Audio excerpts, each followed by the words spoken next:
Happy May 16th, 2024 to all the FFPCers watching and listening out there. Welcome into the High Stakes Fantasy Football Show, exclusively on the Better Sports Network, brought to you by the Fantasy Football Players Championship over at myffpc.com, myffpc.com. Hi, hello, how are you? I am Eric Balkman at Eric Balkman on the X. You know me from the RotoViz High Stakes Lowdown, the Fantasy Football Players Championship, and the High Stakes Fantasy Football Hour as well. I want to remind everybody who is wondering about everything that's going on with the FFPC, the 2024 Fantasy Pros Championship is live. You can draft as early as tonight in trying to win $1 million grand prize this year and a $6 million prize pool. Go to myffpc.com to get in that, and you can play in the FFPC Best Ball Tournament as well as the Superflex Best Ball Tournament. Enter that for $35. You get a chance at a $100,000 grand prize, the FFPC Best Ball Tournament, up to a $300,000 grand prize this year. And if you want to play fantasy football 365 days a year, Empire Leagues and Dynasty Startups available starting at $100, going all the way up to $5,000 at myffpc.com. Shout out to our producer, Matt Deutsch tonight. Let's bring in my co-host with the most. You know him from RotoWire, and honestly, a guy who has fantasy football as part of his life 365 days a year, at Jim Coventry on the X, Jim Coventry. Jim, welcome in. Thanks for hanging out with me this Thursday, man. Super excited to be here, and it's always a great day to talk football. How did you spend schedule release night last night? So I had part of an article that RotoWire was putting out today. It was going to be a roundtable. So as the schedule release was coming out, had that in the background. But the schedule obviously was on the websites already. So I'm navigating through that listing and then making notes for the article and just kind of getting my own observations and getting a feel for it. We're excited. It's anything the NFL puts out, we know it's a big deal. I'm looking for revenge games, found a great number of those. I'm looking for the bye weeks, and I want to see how they impact the FFPC. When you got those week 13 and 14, you got those league championships. It doesn't get the common fantasy league that has week 15, 16, 17. There's a lot of big deals with FFPC. So I'm looking for stuff like this. So when you're covering this for RotoWire, I mean, how do you handle it? Like, there's obviously stuff that got leaked out, earlier in the day, a few days before, sometimes a week before. How do you sort of handle that? Are you compiling content and producing that right away? Or are you sort of saving it into a big monolithic piece that you write? So this was more of a roundtable. So we had some specific instructions. We were told to look for the best games on the schedule and go over why we liked a few of those, and then talk about things like fantasy playoff schedule. And then, of course, the gambling side of it. We had to give a week one best bet. So it had to definitely be like looking over week one in particular. But it was more of a cursory look. It certainly wasn't the deepest of deep dives, but I'm going to use a lot of this when we're breaking down teams, again, for those final weeks of the season. See if we get a little edge in fantasy. Mm-hmm. I think that that's what we should lead off the show with tonight. And quite frankly, you mentioned it with the Fantasy Pros Championship, the FFPC main event, which has its early bird deadline coming up in 15 days. And remember, if you are signed up prior to that 15-day deadline, May 31st, you'll be eligible to be in the Pros versus Joes drafts and compete against the likes of Jim Coventry for a 2025 FFPC main event. So make sure you're registering your teams now for the main event at myffpc.com. The thing is, and I was not at all surprised when I saw this, because this has sort of been the NFL's modus operandi of the last few years. Nobody on bye in week 13, which is league playoffs for the Fantasy Pros Championship in the FFPC main event. And then in championship week, you don't have 2 teams on bye. You don't have 4 teams on bye. You got 6 teams on bye. Baltimore, Houston, Indianapolis, Denver, Washington, and New England. And you say, well, there's not a lot of difference makers there. Well, relatively speaking, I mean, think about Baltimore. You have Lamar Jackson, Mark Andrews, Zay Flowers, Derrick Henry. Houston, think about everything they got going down there with Stroud and Collins and Diggs and Dell and Mixon. And Indianapolis has Jonathan Taylor and Michael Pittman, Anthony Richardson. Denver still got Courtland Sutton, Javonte Williams. And then you look at Commanders, Jayden Daniels, Terry McLaurin. And then I know Ben Sinnott, who we'll talk about later on, he's rising. And then New England, you have Ramondre Stevenson. You have Drake May leading, a retooled wide receiver core there as well.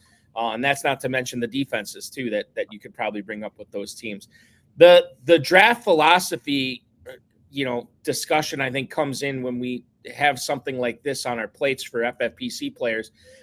There are people that would say there's no way in good conscience that you should be drafting these players at their current ADPs based on you will not have them in your league championship games. There's other people that will tell you that I like drafting players on these teams because people will penalize them unfairly, and then you get to use them for the first 13 weeks, and you'll also have 13 weeks to figure out your replacement for that week for, BU, whether it's Lamar Jackson or CJ Stroud or Michael Pittman or Jonathan Taylor, any of these guys.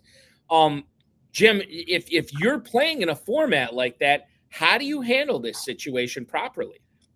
So honestly, what I will do is this. I'm already preparing this. And we have players in tiers. I have rankings, but in those rankings, there are tiers. And if I have 5 players that are all relatively equal, and I'm playing in the FFPC with the league championship, I may move a player with that earlier buy up into the top of the tier. If I get that player without the late buy, great. But if I have to get a player who is on that buy, I still will draft that player because I want players in those specific tiers when the draft position is right.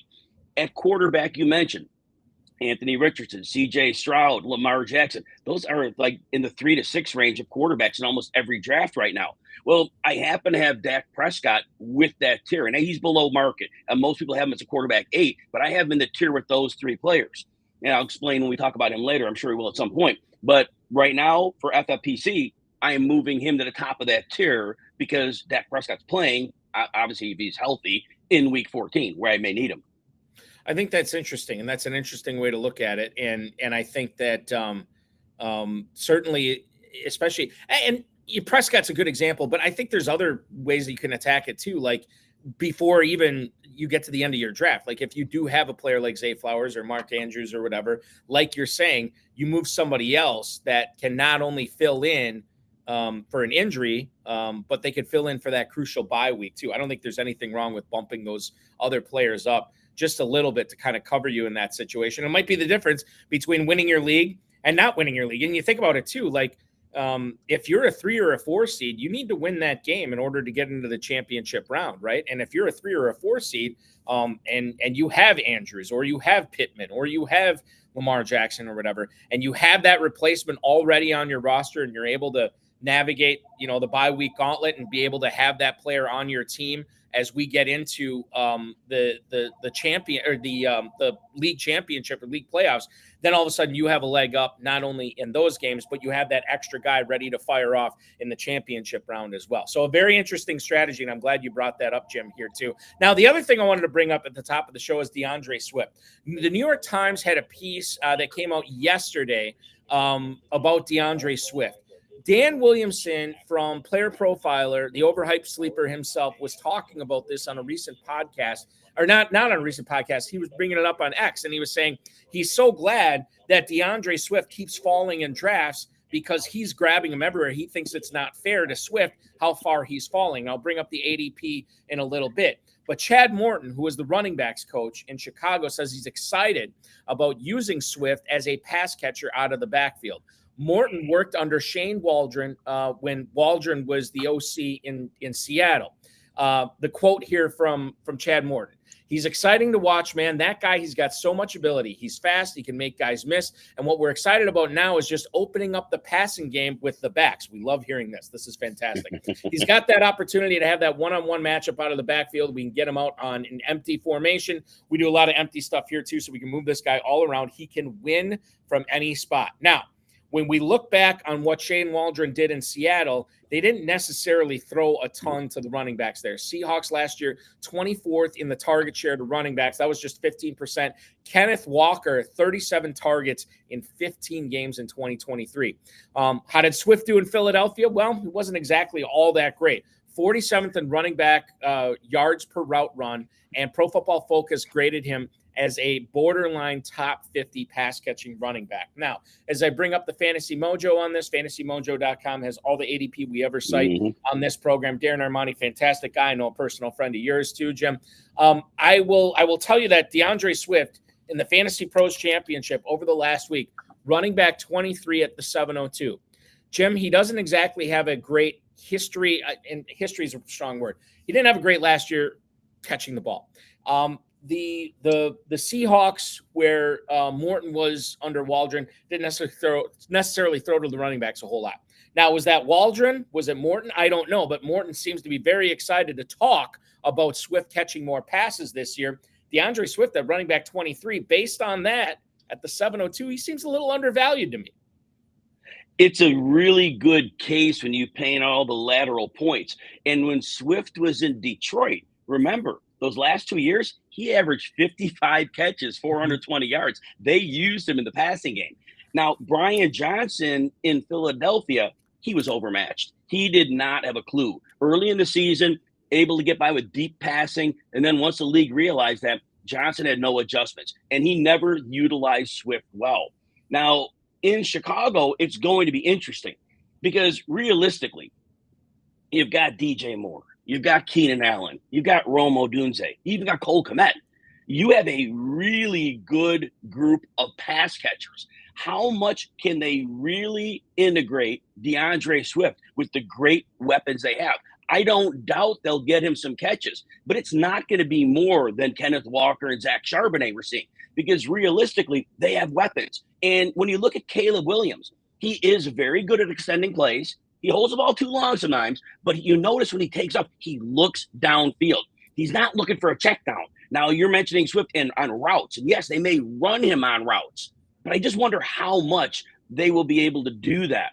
As a runner, Swift has issues. Swift has no vision beyond the first level. When he gets beyond that, he is like no way able to navigate beyond that.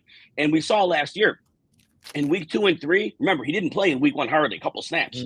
And in week 2 and 3, monster games against the Vikings and the Bucs. They didn't see it coming. Well, after that, the last 14 games, behind that very good Eagles line with the pass catchers the defense had to worry about.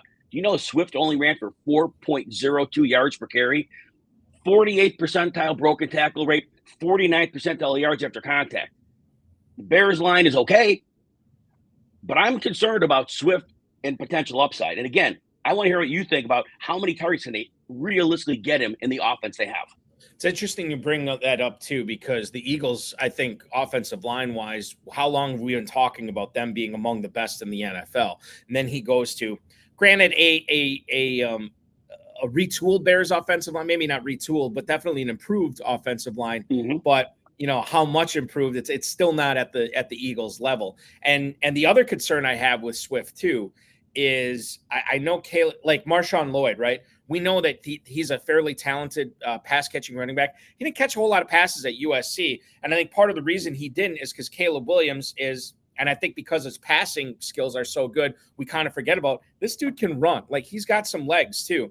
And it's much easier for a running quarterback like Caleb Williams to take off and run to get extra yardage rather than dump it off to the running backs. And I think that can't be underrated as well. So I think that while, yeah, it's exciting to see Swift in a new place and the Chicago Bears paid him and they wanted to go out and make sure that he was the forefront of the backfield, we still got to remember there are other players in that backfield. Roschon Johnson is one of them too.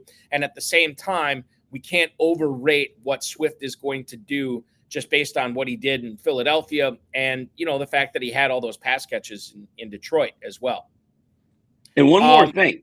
Go ahead. Real quick. When you mentioned Roschon Johnson, in terms of a running back, he's horrible. Can't break tackles, no yards after contact. When teams play dime against the Bears in a passing down, he got some rushing yards, but pass protect. And if Caleb Williams is your franchise and you're on a third down, you've got two options. You bring in Swift, knowing your quarterback might not be looking for a check down, or you keep in Johnson, who might be able to keep Williams from getting his head taken off by a rusher.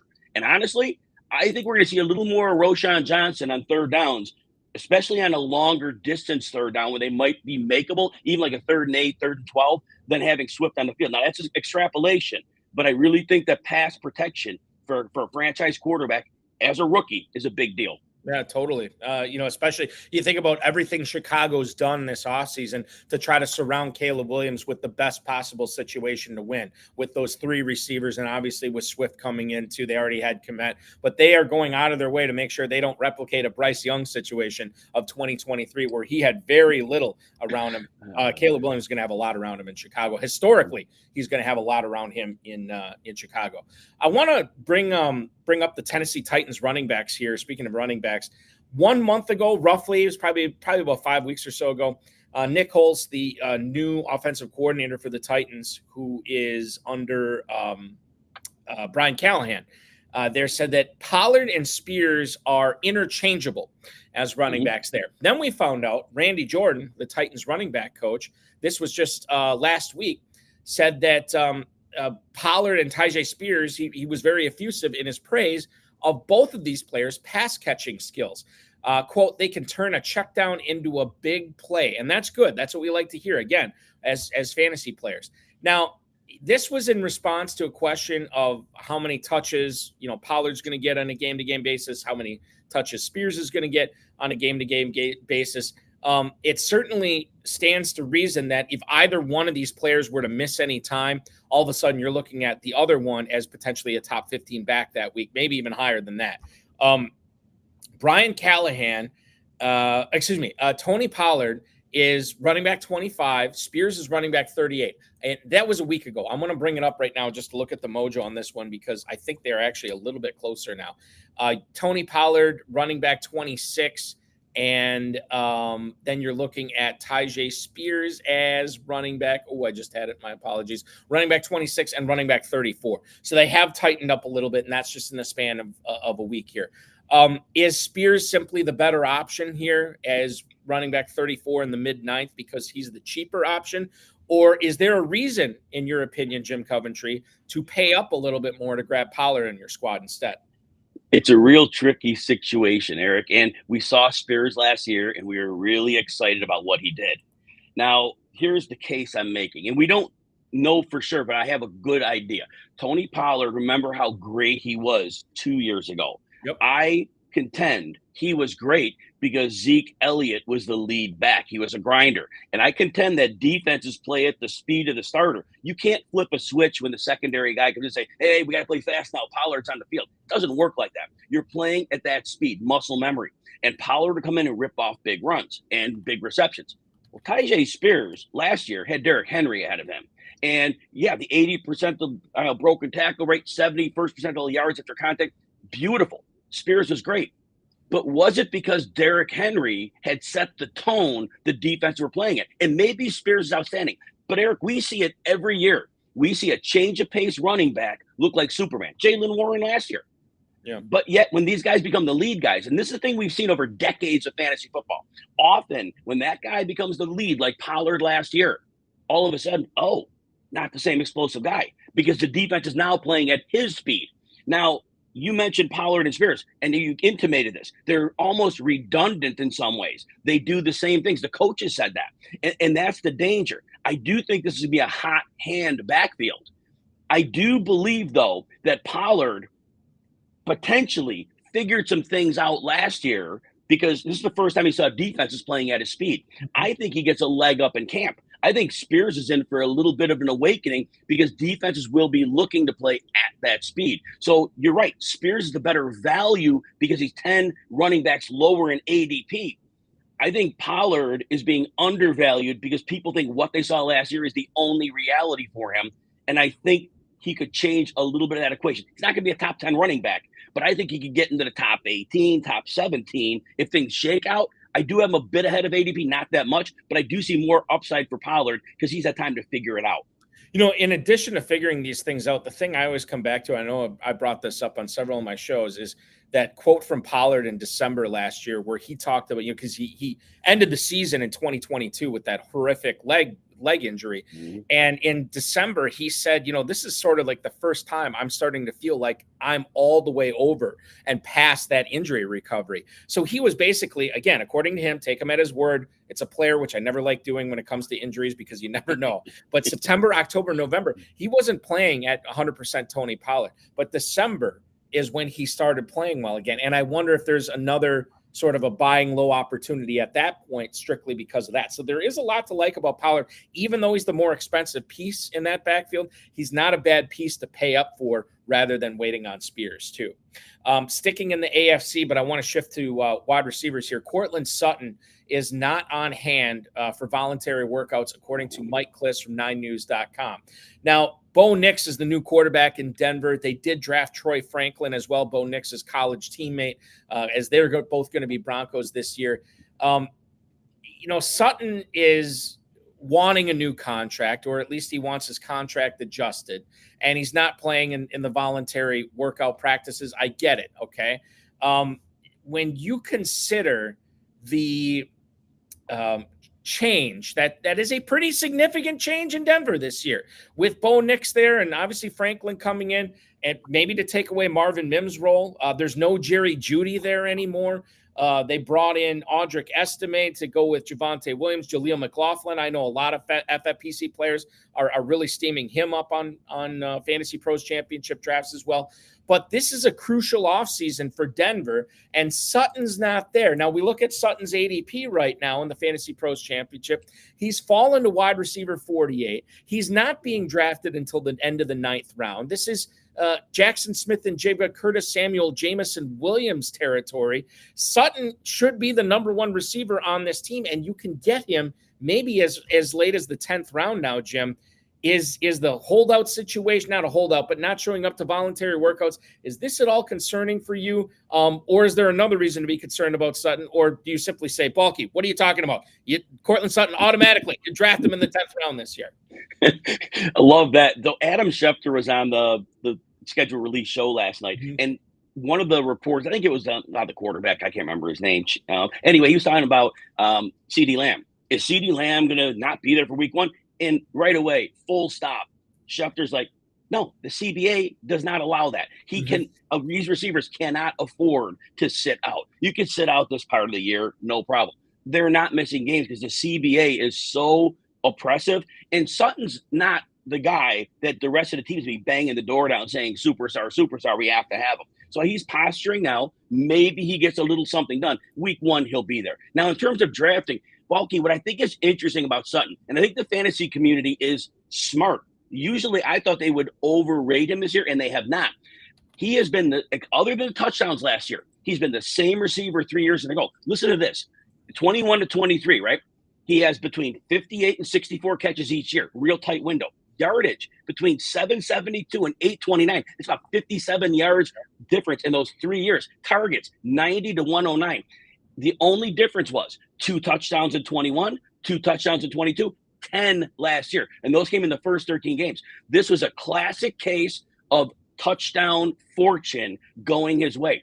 He is an 800-yard receiver, probably gets 5 touchdowns, probably gets 60 catches. Now, where his ADP is at, it is very fair for getting him. But I don't think he's undervalued. Remember, if Russell Wilson could do one thing, he was able to stick the ball in to his alpha. He was able to do that. I'm not so sure what Bo Nix brings us. And I don't know this year, I don't know what Bo Nix is going to be, but I don't know if he's going to be even what Russell Wilson was for Courtland Sutton. So the ADP is fine. I'm not reaching to get him. If he falls to me, definitely. I think that's a good thing to keep in mind, too, regarding Russell Wilson kind of got a bad rap last year. Oh, he was terrible, and now look what they did. They're eating all this money just to get rid of him. Well, if you look at his numbers last year, they weren't that bad in Denver. And I think the other thing to keep in mind here is Bo Nix is a bit of a wild card, right? He could come in and just light up the NFL. He could come in and not be the quarterback that I think a lot of people, maybe including the Denver Broncos, hope he's going to be. A lot of people, a lot of draft pundits were saying that this guy was going to be a second-round pick, and I saw a lot of draft reviews that this guy was overdrafted at 12. So I will contend that there is a possibility that Nix sets the world on fire. I don't know if he goes CJ Stroud on the league, but I do think that possibility is very small. I think the much more likely possibility is that this is a growth year for Denver, and Nix isn't all that great in 2024. And if he's not all that great, how much do Sutton's numbers take a hit? Not only, and I think we're just assuming the touchdown regression. For sure, he's not getting double-digit touchdowns. It's probably going to be in the 1, 2, 3, 4 touchdown range again this year. Yes. And if that's the case, that moves him way down in drafts. And he also has the lower floor possibility because of moving from Russell Wilson to Bo Nix as well. So it's weird because he's a 10th round pick, but there's still some landmines. There's still some traps with that too, with Sutton. He is falling. A guy who is rising right now is a rookie from Cincinnati by way of Alabama, by way of Georgia, named Jermaine Burton. Now, Burton signed his rookie contract earlier this week. He was the third-round pick for the Cincinnati Bengals, 80th overall. In 2 seasons with Alabama, he played 26 games. He started 24 of them, 79 catches, a shade under 1,500 yards, and he gets in the end zone 15 times. Last year, he led the SEC and was 6th nationally in yards per reception at 20.5. He was at Georgia for 2 years prior to these 2 years with Alabama. 2021, he was okay, nothing great. The Bengals are not only hoping that he's going to take the place of Tyler Boyd on their roster this year, but perhaps be the second banana to Jamar Chase if T. Higgins does indeed move on after the 2024 season. However, from a redraft standpoint, let's talk about Jermaine Burton, because this is a player, I was a little surprised when I saw this, how high up he was going. A rookie third-round pick, wide receiver 64 in the 14th round. This is the same area as Ricky Pearsall, Josh Downs, Brandon Cooks, Jahan Dotson is all going. They're all going right there as well. Your thoughts on Jermaine Burton? Because I know he's not really the strongest guy week to week. And from a managed league standpoint, where you have to choose your starters, unless you're having a lot of bye week issues, it's going to be tough to start Burton. However, if something were to happen with Higgins or Burton does set the world on fire, then all of a sudden he's looking like a really good number 2 wide receiver, and you only had to pay 14th round draft capital for him, Jim. How are you handling him in redraft leagues this year? So the whole linchpin is Higgins, and that's the bet you're making. And you extrapolated that, so I don't need to go further on that. I personally, my opinion, the stance I'm taking, Higgins will be there. He'll be there in week 1. He'll play there. Right. Aside from the only way Burton's going to crack snaps is if, and I don't cast him as a slot receiver at all, he would have to find his way into the slot, and I don't think that's the case. Now, could there be times where they kick Chase inside, because you're not moving Higgins inside much, but you could kick Chase inside and occasionally move Burton to the outside to get him some snaps there. But again, what read is he going to be? And so the middle of the field is a great place to operate for Joe Burrow. But if you're, again, without Higgins being out, it's really a tough bet on Burton. And 14th round doesn't sound like much, but it's a pretty valuable pick. I mean, you mentioned Jahan Dotson even. Again, differing opinions on him, but he's a clear starter. They do have a new quarterback in there. He's had horrible quarterback play. And we saw in his first year that Dotson is capable of producing. So I would rather have a guy I know is locked into a 2-receiver set, and as opposed to taking the gamble. Now you're an FFPC and you're playing for a grand prize. That's where I get the bet on Burton, because how much upside does a guy like Dotson really have? Whereas Burton, if it does work out and Higgins is all of a sudden gone, you're right, 14th round, he would probably go in the 7th or 8th round after that, in that case, correct? Yeah, I think so too. And that's the thing is you have to figure out what kind of drafter you are. Are you the type of guy that after or woman, when you get past that 10th round, are you going to start swinging for home runs? Or are you still going to keep swinging for doubles? Doubles can work out, but you do need more of them.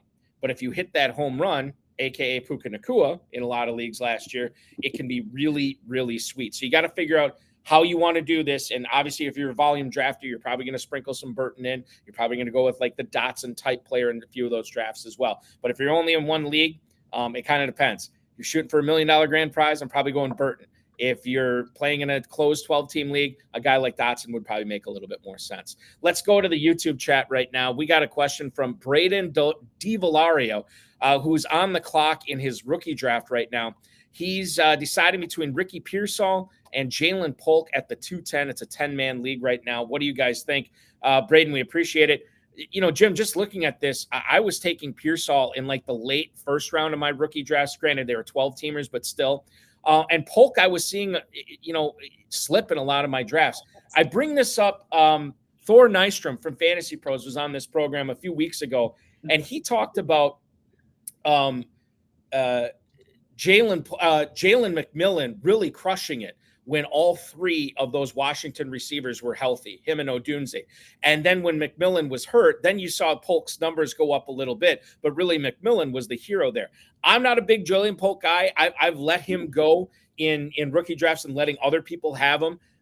In fact, there are some people that I've drafted with and listened to that would say a tough decision is Would you take Javon Baker over Jalen Polk, even though Javon Baker, being drafted by the same team in New England, went 2 rounds later? That's interesting to me, as Mr. Bakeslap points out. They drafted Javon Baker there. So for me here, I see a lot of ways that Ricky Pearsall can be a great hit.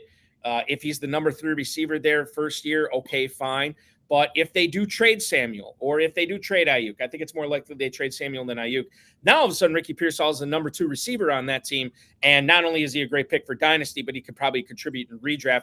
I say Pearsall over Polk here for me. What say you? And this is Dynasty or redraft? I'm assuming this is Dynasty.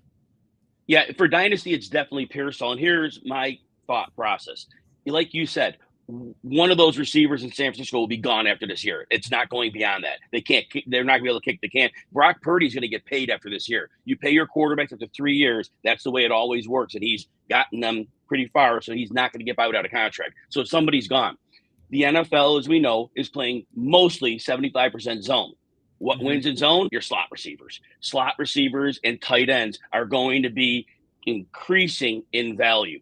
Outside receivers still get theirs done, but Ricky Pearsall in a 49ers offense, and George Kittle's getting up there. He's near 30 as well. So at this point, for Dynasty, Pearsall is the player to take because he is going to be with Shanahan, assuming that's going to last a while. This offense is going to continue to produce production in the middle, whereas Polk, like you said, big wild card. Do we even know what we have at the quarterback position there? I would rather just go with Pearsall. There you go, Braden. Hopefully that helps. You are very welcome. We're going to step out and take a break. When we come back, we're going to find out where Jim Coventry from RotoWire stands on players like Achane, like Travis Etienne. We'll probably get into some Patrick Mahomes discussion as well. He's Jim Coventry from RotoWire. I'm Eric Balkman from the FFPC. You are watching the High Stakes Fantasy Football Show on the Better Sports Network. Is Dynasty. And the place to play is myffpc.com. Go to myffpc, use promo code COOP. They'll give you $25 when you deposit $35 or more. Now is the time to get in there and get set up with a startup draft. Now is the time, now that the rookies and everyone are set, because you can go in and you can start the draft and, you draft your Justin Jeffersons and Jamar Chases. And now that we know where the rookies are and where they're landing, you get going on that. So you want to try and set a startup draft for this week coming up if you're not involved yet. So go get involved. Use the QR code here or use the promo code that's in the link in the description here and get yourself going on Dynasty so you can really enjoy these players and draft the players you believe in. If you like Michael Penix Jr., you got to play Dynasty because you got to wait for him, but the payoff is big. And same with like Pearsall and Jackson Smith and Jigba and all these guys. Get in and do that. And I'll tell you what, the orphan leagues over there that we've been talking about, those all got bought up. They're actually all sold. People from this show I know took over a bunch of them. So right now, startups is the way to go. That's the way to rock and roll. It is startup season. Startup season and rookie draft season. That's what's up. Get set up at myffpc.com. Use promo code COOP. They'll give you $25 when you deposit $35 or more and give you a leg up. No dealing with chasing around your friends and making them pay dues and having your buddy be like, oh, dude, I got to quit the league because I got a dog and I can't pay attention no more and I don't want to do trades. Forget all that. You can play online, MyFFPC, high stakes, low stakes, whatever you want to do with experts. And if somebody leaves the league, it goes in that orphan pool and somebody picks it up. The league has never been disbanded on FFPC.com. That's directly from Eric Bachman over there has told me that. So that's what's up. Get set up.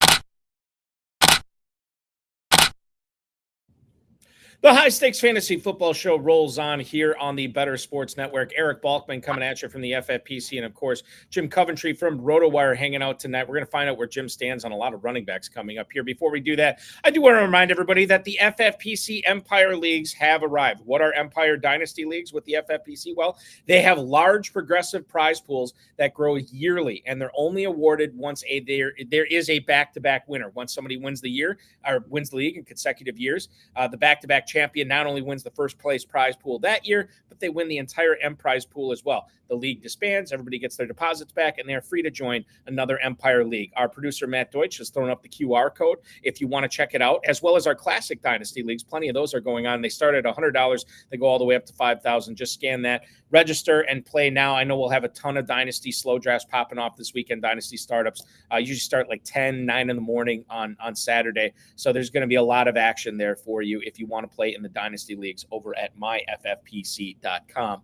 We talked a lot about stuff going on in the NFL. It's weird because it seems like it's a slow time of year, but there's still all this stuff that we're finding that is really important for people who are drafting right now, like a lot of people are in the FFPC. One of my favorite segments that we do almost every week on this show is Where Do You Stand? And Jim, I want to find out where you stand on certain players. I'm going to formulate this question in the form of where do you stand on Achane, but just to set everybody up, Jaylen Wright was drafted by the Dolphins this year, 120th pick overall in the 4th round. 5'10", 210, and he's fast. Mike McDaniel loves speed. He cannot get enough speed. Tyreek Hill, Jalen Waddle, Raheem Mostert, Achane, and now Jaylen Wright, a ton of speed on that Dolphins offense, more like a track team than a football team at this point. He topped 100 carries for the first time in his second season, did Jaylen Wright in college. 146 carries, 875 yards, and 10 scores in 2023. And then last year, more than 1,000 yards on just 137 attempts. He caught 22 passes last year as well. Now, Wright does have the breakaway speed that we're looking for as fantasy drafters. He wasn't used a ton towards the end of his career. However, he's probably not going to be asked to be used a ton in Miami this first year because there's still Mostert and there is still Achane this year. Achane's sort of the guy in the middle, but he is the guy that is being drafted way higher than these other two running backs in Miami, Jim. When you look at the mojo on these players, you have Achane going right now as running back 9 at the 302. Then Raheem Mostert, not until running back 25 at that 7-8 turn, and then Jaylen Wright, running back 45 at the 1107. Mostert's palatable, Wright's palatable. Achane, some would say, is not palatable. 302 for him, running back 9. Where do you stand on Achane? I will not likely have shares of Achane. I'm going to take a receiver at that point in the draft anyway. But look, everybody remembers the weeks 2 through 4. PPR points, 51, 27, 23. He had over 500 scrimmage yards and 7 total touchdowns in those 3 games. That's what people remember. But what they don't seem to remember is once Miami's offense was figured out, last 7 games, that includes a game against the Chiefs in the playoffs, 4.97 yards per carry. It was 12 in that early stretch. 5 yards per carry is fine. But knowing he's in a timeshare and knowing he only had 1 touchdown in his last 6 games, 188 pounds, don't see it. I don't see him as a running back 1. He'll have his weeks, definitely understand that. But I'm not even convinced of that because each of the 2 years that Miami's been under Mike McDaniel, the offense has gotten figured out halfway through the season and the league's made adjustments. How much more does McDaniel have in the bag of tricks? And if it comes out again, the league steals all his stuff. And that's why they're able to stop him because teams steal it and then they use it in their own practices. And then when Miami runs it, all of a sudden, yeah, they have talent, but all the concepts are flushed out. So, no, I am not drafting Achane anywhere near that ADP, and I know he's not falling to an area where I'm going to be willing to take him. When you consider that Mostert's no stranger to the trainer's table, I mean, I think he turns 32 this year, and certainly had some soft tissue stuff crop up a little bit last year. When you consider that, well, let's just leave it at that. Achane got hurt last year as well, and you mentioned the end of the season, 6 carries for 9 yards in that wild card game. Was really, really bad against Kansas City. Do you like Mostert or Jaylen Wright at those ADPs in the 7th, 8th round? And then what did I say Wright was going? He was going in the 140 round, 11th round. Yeah. 129. There you go. Yeah. So you look at those guys there. If you don't like Achane, would you be in on Mostert? Would you be in on Wright? Yeah, Mostert at the point of the draft he's going, it bakes everything in. Basically, he's been 11 or 1,200 yards in each of the last 2 seasons. the touchdowns last year were unreal. He had a modest number 2 years ago. What do you have, 21 total last year? Obviously, that's not happening. That was an outlier of all outliers. But when you're getting Mostert that late in the draft, if you need a running back there, yes, it's a very reasonable draft selection. You're drafting him where the running back threes are going. And he's over 30. But that said, they've managed his health reasonably well. Mike McDaniels understands you only get him X amount of carries. He's not gone crazy overworking him. So I think they can milk one more year out of him. Jalen Wright, I really think one of them will have to miss time. And it's similar to the Jermaine Burton question you posed in the last segment. If you're betting with Burton for Higgins to not be there, great. If you're banking on Achane or Mostert to miss time, which is reasonable, if only need one of those guys to miss time, that can happen. So making the bet on Wright, I think, is better than making the wide receiver bet on Burton, because I think the probability, remember, Mostert missed 5 of 6 games between week 6 and 12 last year. So I think Wright might be a very nice bet because of the health concerns of those two running backs. The running back room in Green Bay, I don't think Miami's running back room underwent the changes that Green Bay's did, but Green Bay's is a fun one to talk about too. At the start of the season, at the end of the season, it was Aaron Jones and A.J. Dillon. And then after that, it was Josh Jacobs and Aaron Jones. And then it was Josh Jacobs and A.J. Dillon. And then it was Josh Jacobs, A.J. Dillon, and now Marshawn Lloyd. Adam Stenavich, the offensive coordinator for the Packers, says he wants to get Marshawn Lloyd on the field as much as possible. He was the 88th pick in this year's draft. And a guy who caught 34 passes in his collegiate career, you would think he'd be out there on third downs, 13.3 yards per reception. But Josh Jacobs, the starter there, has not one but 2 50-catch seasons in his career, and he signed a 4-year, $48 million with Green Bay as well. The question here is not necessarily about Lloyd, although he plays into the answer, I'm sure. But where do you stand on Josh Jacobs, Jim? Running back 11, going off the board at the 303, behind the likes of Derrick Henry, Devon Achane, and Travis Etienne, but significantly ahead of Rachaad White and Isiah Pacheco. Where do you stand on Josh Jacobs? Josh Jacobs, in my mind, is one of the most overvalued running backs this season. First thing, we have to remember, he had the career year when the Raiders turned down his 5th-year option. It was the mother of seasons. 2,053 yards and a dozen touchdowns. He had 393 touches. It was beautiful.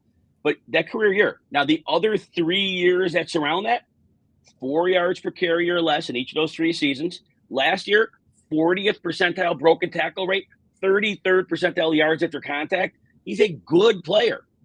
That's it. He's a good player. And understand that Raiders offensive line was underrated as a run-blocking unit. They run-blocked really well last year, and Jacobs didn't do well.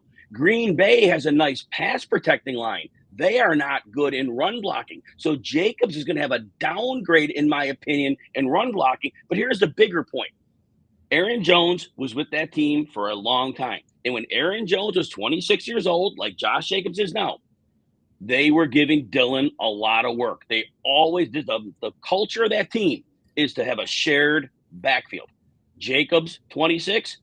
Lloyd comes in, and look, A.J. Dillon's been declining since his rookie year. I think he was like 3.2, 3.4 yards per carry, but he didn't look good.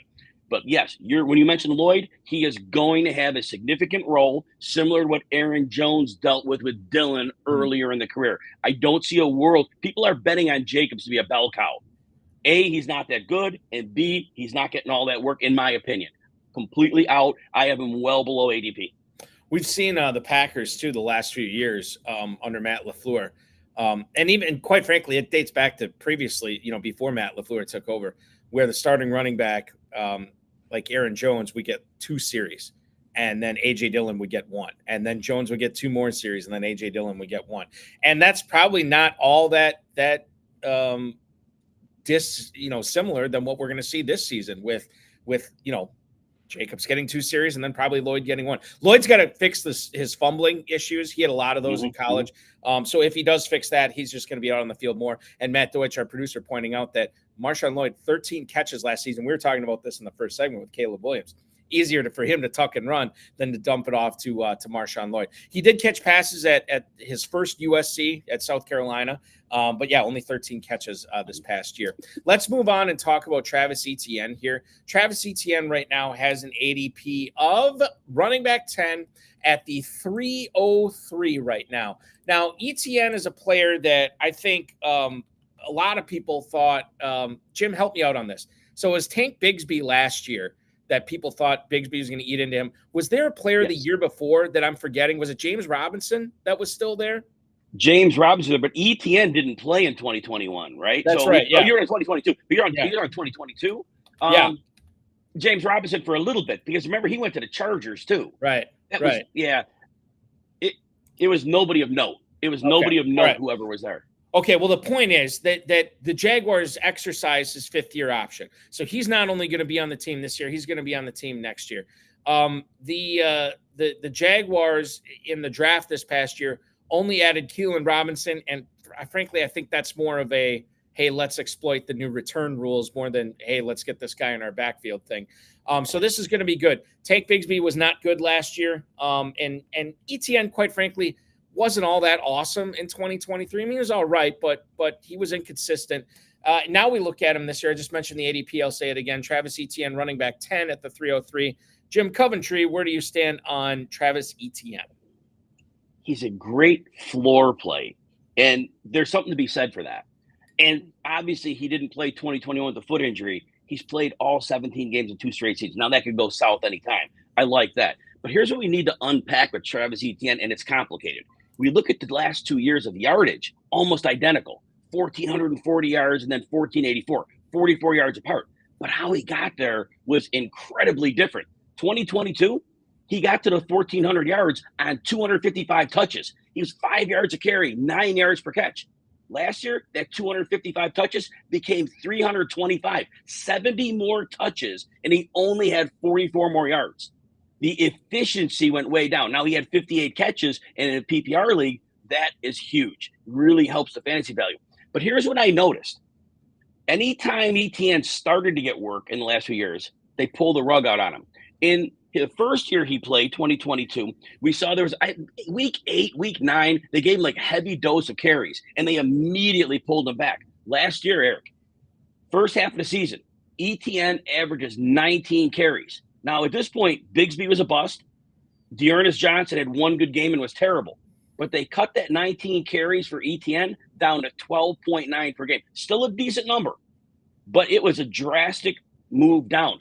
Like you said, they didn't really add anything in the draft, and they had the same running back crew. But that trend in the coaching room to keep his touches limited. That said, the offensive line was really, really terrible in run blocking. Press Taylor, the offensive coordinator, did nobody any favors on that entire office. He's back, and that's a problem. But again, I think that Etienne scrapes out ADP, but no ceiling above it, not for his fault, but the lack of touches, and the line's not that much better. What about a guy who, we just mentioned Keelan Robinson was really the only change Jacksonville made this year. I think Buffalo made a subtle's too soft of a word, but they made a significant addition to their backfield in the draft in Ray Davis.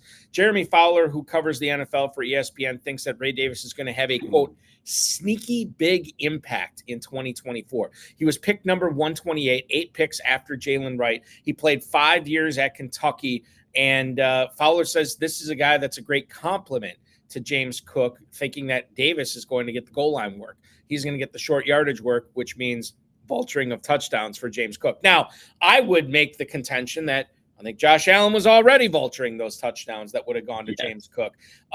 Davis, 1,000 yards in 12 games in his final year. Joe Brady, when he took over for Ken Dorsey in 2023, they became pretty run heavy. It was a ball control offense that really manipulated the clock. And if that continues, Ray Davis does become a player in 2024. James Cook is the guy I want to ask you about here, because I know he was not the most efficient running back in the world last year. In fact, you could make the case that his efficiency should be driving him, his 2023 efficiency should be driving him further down draft boards than it actually is. As it stands, he's running back 14. You can get him in the mid-4th round. Jim, where do you stand on James Cook for 2023? I'm pretty equal with ADP on it, meaning that if he falls to the spot where he's typically going and I need a running back, I am not averse to taking him. But you point out the efficiency. And realistically, we always worried if James Cook could hold up under a workload. And we noticed in the last 5 games of last year, 2.64 yards per carry.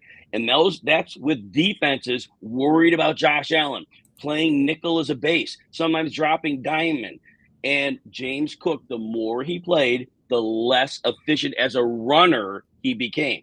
So adding Ray Davis, I think, was a necessity. And as a prospect, I'm not enamored with Ray Davis, but in this situation, yes, he'll get downhill. He can run the power inside runs that they want to run, and they don't want James Cook taking those hits. But I do think there's going to be room for Cook as a receiver. We saw there were times when the coaching staff, Joe Brady, did get him involved, and he looked really good as a receiver. 3 to 5 receptions in 10 of 19 games. That includes the NFL playoffs, of course. But I think there's room for a little bit more. And I do think there's a floor with him, and I think the receptions are what get him there. But as a runner, yeah, I think we're not going to see more than 12 to 14 carries, and that's a little on the low side. But where you're getting him, I think it's reasonable value. I'm not going to say he's Tony Pollard with Ezekiel Elliott, but there are elements to this, right? If Ray Davis is going to be the Ezekiel Elliott of this team, and maybe that's not a good. I'm trying to segue into Ezekiel Elliott here, which is why I bring up Elliott. But at the same time, if he's the guy that is able to take the wear and tear off of James Cook, then all of a sudden Cook's efficiency goes up. And maybe he gets less touches, but he probably should be doing more with them. And you would think, based on how bad he was from an efficiency standpoint last year, he should be that much better this year. So I do like Cook. I think there's a lot. It's weird because I think there's a lot to like about him, but there's also a lot that gives me pause. So the 408 seems about right. The Goldilocks pick, right? Not too high, not too low, just right in the FFPC ADP. Okay, let's talk about Ezekiel Elliott here. Actually, no, let's talk about Jaylen Warren before we do that. Let's talk about these Steelers running backs. So the news we got a couple of weeks ago, no real surprise. Jordan Schultz from Bleacher Report reported that Najee Harris had his 5th-year option declined by the Pittsburgh Steelers. In his first 3 seasons with Pittsburgh, he got over 1,000 yards. He was the number 24 pick in the 2021 NFL draft. However, there are a lot of people, Steelers fans, NFL fans, and fantasy players that would say Jaylen Warren is actually the better back out of the two. He's been more efficient with his touches, not only in 2023, but in 2022. He was utilized out of the backfield much more than Najee Harris. And this is going to be Harris playing in his age 26 season, I believe, this year. And if they do move on from him after 2024, we'll see what happens with Jaylen Warren. But let's focus this on a redraft standpoint right now. If we look at the mojo between these guys, Najee Harris and Jaylen Warren, this is as close as they've been, as far as I can tell, throughout the 2024 drafting season. Harris at the running back 27, he's going at the 802. Jaylen Warren running back 30 at the 808. A half round separating these guys. They're basically on top of each other. Jim, where do you stand on Jaylen Warren this year? I think Arthur Smith coming in is interesting. And we used to love Arthur Smith for the rushing attack. And we're wondering what happened in Atlanta last year. He had Bijan Robinson. He had Tyler Algier, who had a good rookie year. They had a good line. What I noticed from an NFL defense standpoint, in the offseason leading in last year, the defenses came to a realization. They're starting with light boxes. That's unilateral across the league. Yep. The league learned to stop zone runs by shooting gaps, using simulated pressures, and a bunch of trickeration. And it worked well. Well, Arthur Smith made no adjustments to his rushing attack in Atlanta. And therefore, that's why we didn't see monstrous numbers out of the running backs. I am concerned that he comes to Pittsburgh, and he has not made the adjustment. The adjustment is what Sean McVay did. You run duo downhill, because when you have the light boxes, you do the quick hitter, you right downhill, and the defense can't react to that. And I don't know that Arthur Smith has that in his DNA. I'm a little concerned about that. That said, with the 2 running backs, as we said earlier in a different discussion, Najee Harris is the tone setter. Jaylen Warren is better to the outside. Jaylen Warren is not a guy you want going between the tackles. Yep. And I know the fifth-year option wasn't picked up on Najee, but they need Najee for I call it an innings eater. You have to have the innings eater, and he's a very good innings eater. Now, Jaylen Warren had 99th percentile broken tackle rate and 81st percentile yards after contact. Najee wasn't far behind. He was in the high 80s in both. So they both were very good in their own way. Like you said, Warren caught a lot of passes. Even with Bijan Robinson, though, Arthur Smith, late in the season, he used him, but he was real tentative on how he used this brilliant Bijan Robinson as a receiver. I am concerned that Warren is not going to be used optimally by Arthur Smith. And I think that it's going to end up being Najee getting significantly more work. So I'm a little more down on Warren than I would have been, believe it or not, had Arthur Smith not come in. You know, knowing Arthur Smith, it probably won't even be Harris or Warren. It'll be some other run. It'll be, Yes. DeJuan Edwards or Cordero Patterson or something like that in Pittsburgh. Yes. You never know. You also don't know about the Dallas Cowboys running back situation this year. It's so wild because as dynasty players, we were so excited, maybe even the most excited of any draft slot. We talk about landing spots, and Stephanie Miller from Legendary Upside was with me a few weeks ago prior to the start of the NFL draft. And we spent the whole segment on the landing spots. What's the best landing spot? What's the landing spot we're most excited to see? What's going to happen in the draft? Unequivocally, it was the Cowboys backfield. We wanted to see who the Cowboys are going to draft at running back. Like, that was the one that had the potential. If any running back in this draft, and I know it wasn't a great running back draft, but if any running back was going to get drafted by the Cowboys, all of a sudden they are threatening in that 102, 103 area after Marvin Harrison. And maybe somebody would even have taken him at 101. That didn't happen. Nope. Not only did it not happen, they really did not take any running backs of any kind of note. And then they promptly signed Ezekiel Elliott after the draft. So he is on a one-year deal. He's back with the Cowboys. His yards per carry with New England last year were a career low at 3.5. His yards after contact per rush, just over 2.5 yards a carry, which is fine. I mean, that's all right. 40%. Right. And his career average is just a little bit above that, right? So you say, like, okay, maybe he hasn't dropped off that much. However, this will be his 9th season in the NFL. Deuce Vaughn is still there. Royce Freeman is there. And I would imagine Rico Dowdle is going to have a lot to say on how many touches Ezekiel Elliott is going to get with Dallas this year. Currently in the FFPC Fantasy Pros Championship, as far as the Dallas running backs go, Elliott and Dowdle are the only ones being taken. No Freeman, no Vaughn anywhere. Elliott running back 39 at the 10:04. Rico Dowdle running back 48 at the 12:05. So you're looking at about 2 rounds separating these two players. Let's focus in on Ezekiel Elliott. Jim, where do you stand on him for 2024? I'm a little bit ahead of market on Ezekiel Elliott. Yeah, he can't run anymore. 17th percentile broken tackle rate. Horrible. But what can he still do? He can still score touchdowns. And this Dallas offense is going to move the ball. Zeke has 29 touchdowns in the last 3 years. And the other thing he could do, he's a pass catcher now. He's caught at least 47 passes in 5 of the last 6 years. So if you're going to give me a running back that catch 40 passes, he's probably going to score 7 touchdowns. And I'm being a little generous there. I think 7's generous. Dallas going to put a ton of points up, and he's going to be the goal line back. They don't want – Dak Prescott doesn't seem to really want to run the ball near the goal line unless he has to. I mean, he had that grisly injury a number of years back. He isn't as aggressive near the goal. Elliott's going to get those. The rushing yards, he might only get 450 yards rushing. But the other numbers, yes, in PPR, I have him about 3 spots ahead of the running back consensus. And I think we have to ask, how crucial is this, right? How crucial is getting the Elliott thing right? How crucial is getting the Rico Dowdle pick right? Like, if we nail Elliott, how much of he's not a league winner, but how much of an impact is he going to have in fantasy leagues this year at that price point? Well, again, it's the receptions and the touchdowns. I think the receptions are going to be there. Remember, Dallas, I'm going to give Mike McCarthy some credit, something I am very loath to do. But when Dallas had their week 6 bye last year, it was very clear that they learned something during that bye. And it was, we do not have a sustaining running game. So what did Dallas do after the bye? They went all out in the passing game. Dak had like 6 games of 29 fantasy points or more. They went pass heavy. And without adding, other than Zeke, a running back of note, they have to go into the same philosophy this year. So what that means is when a play breaks down, Zeke can pass protect, but Zeke can also dump out into the route.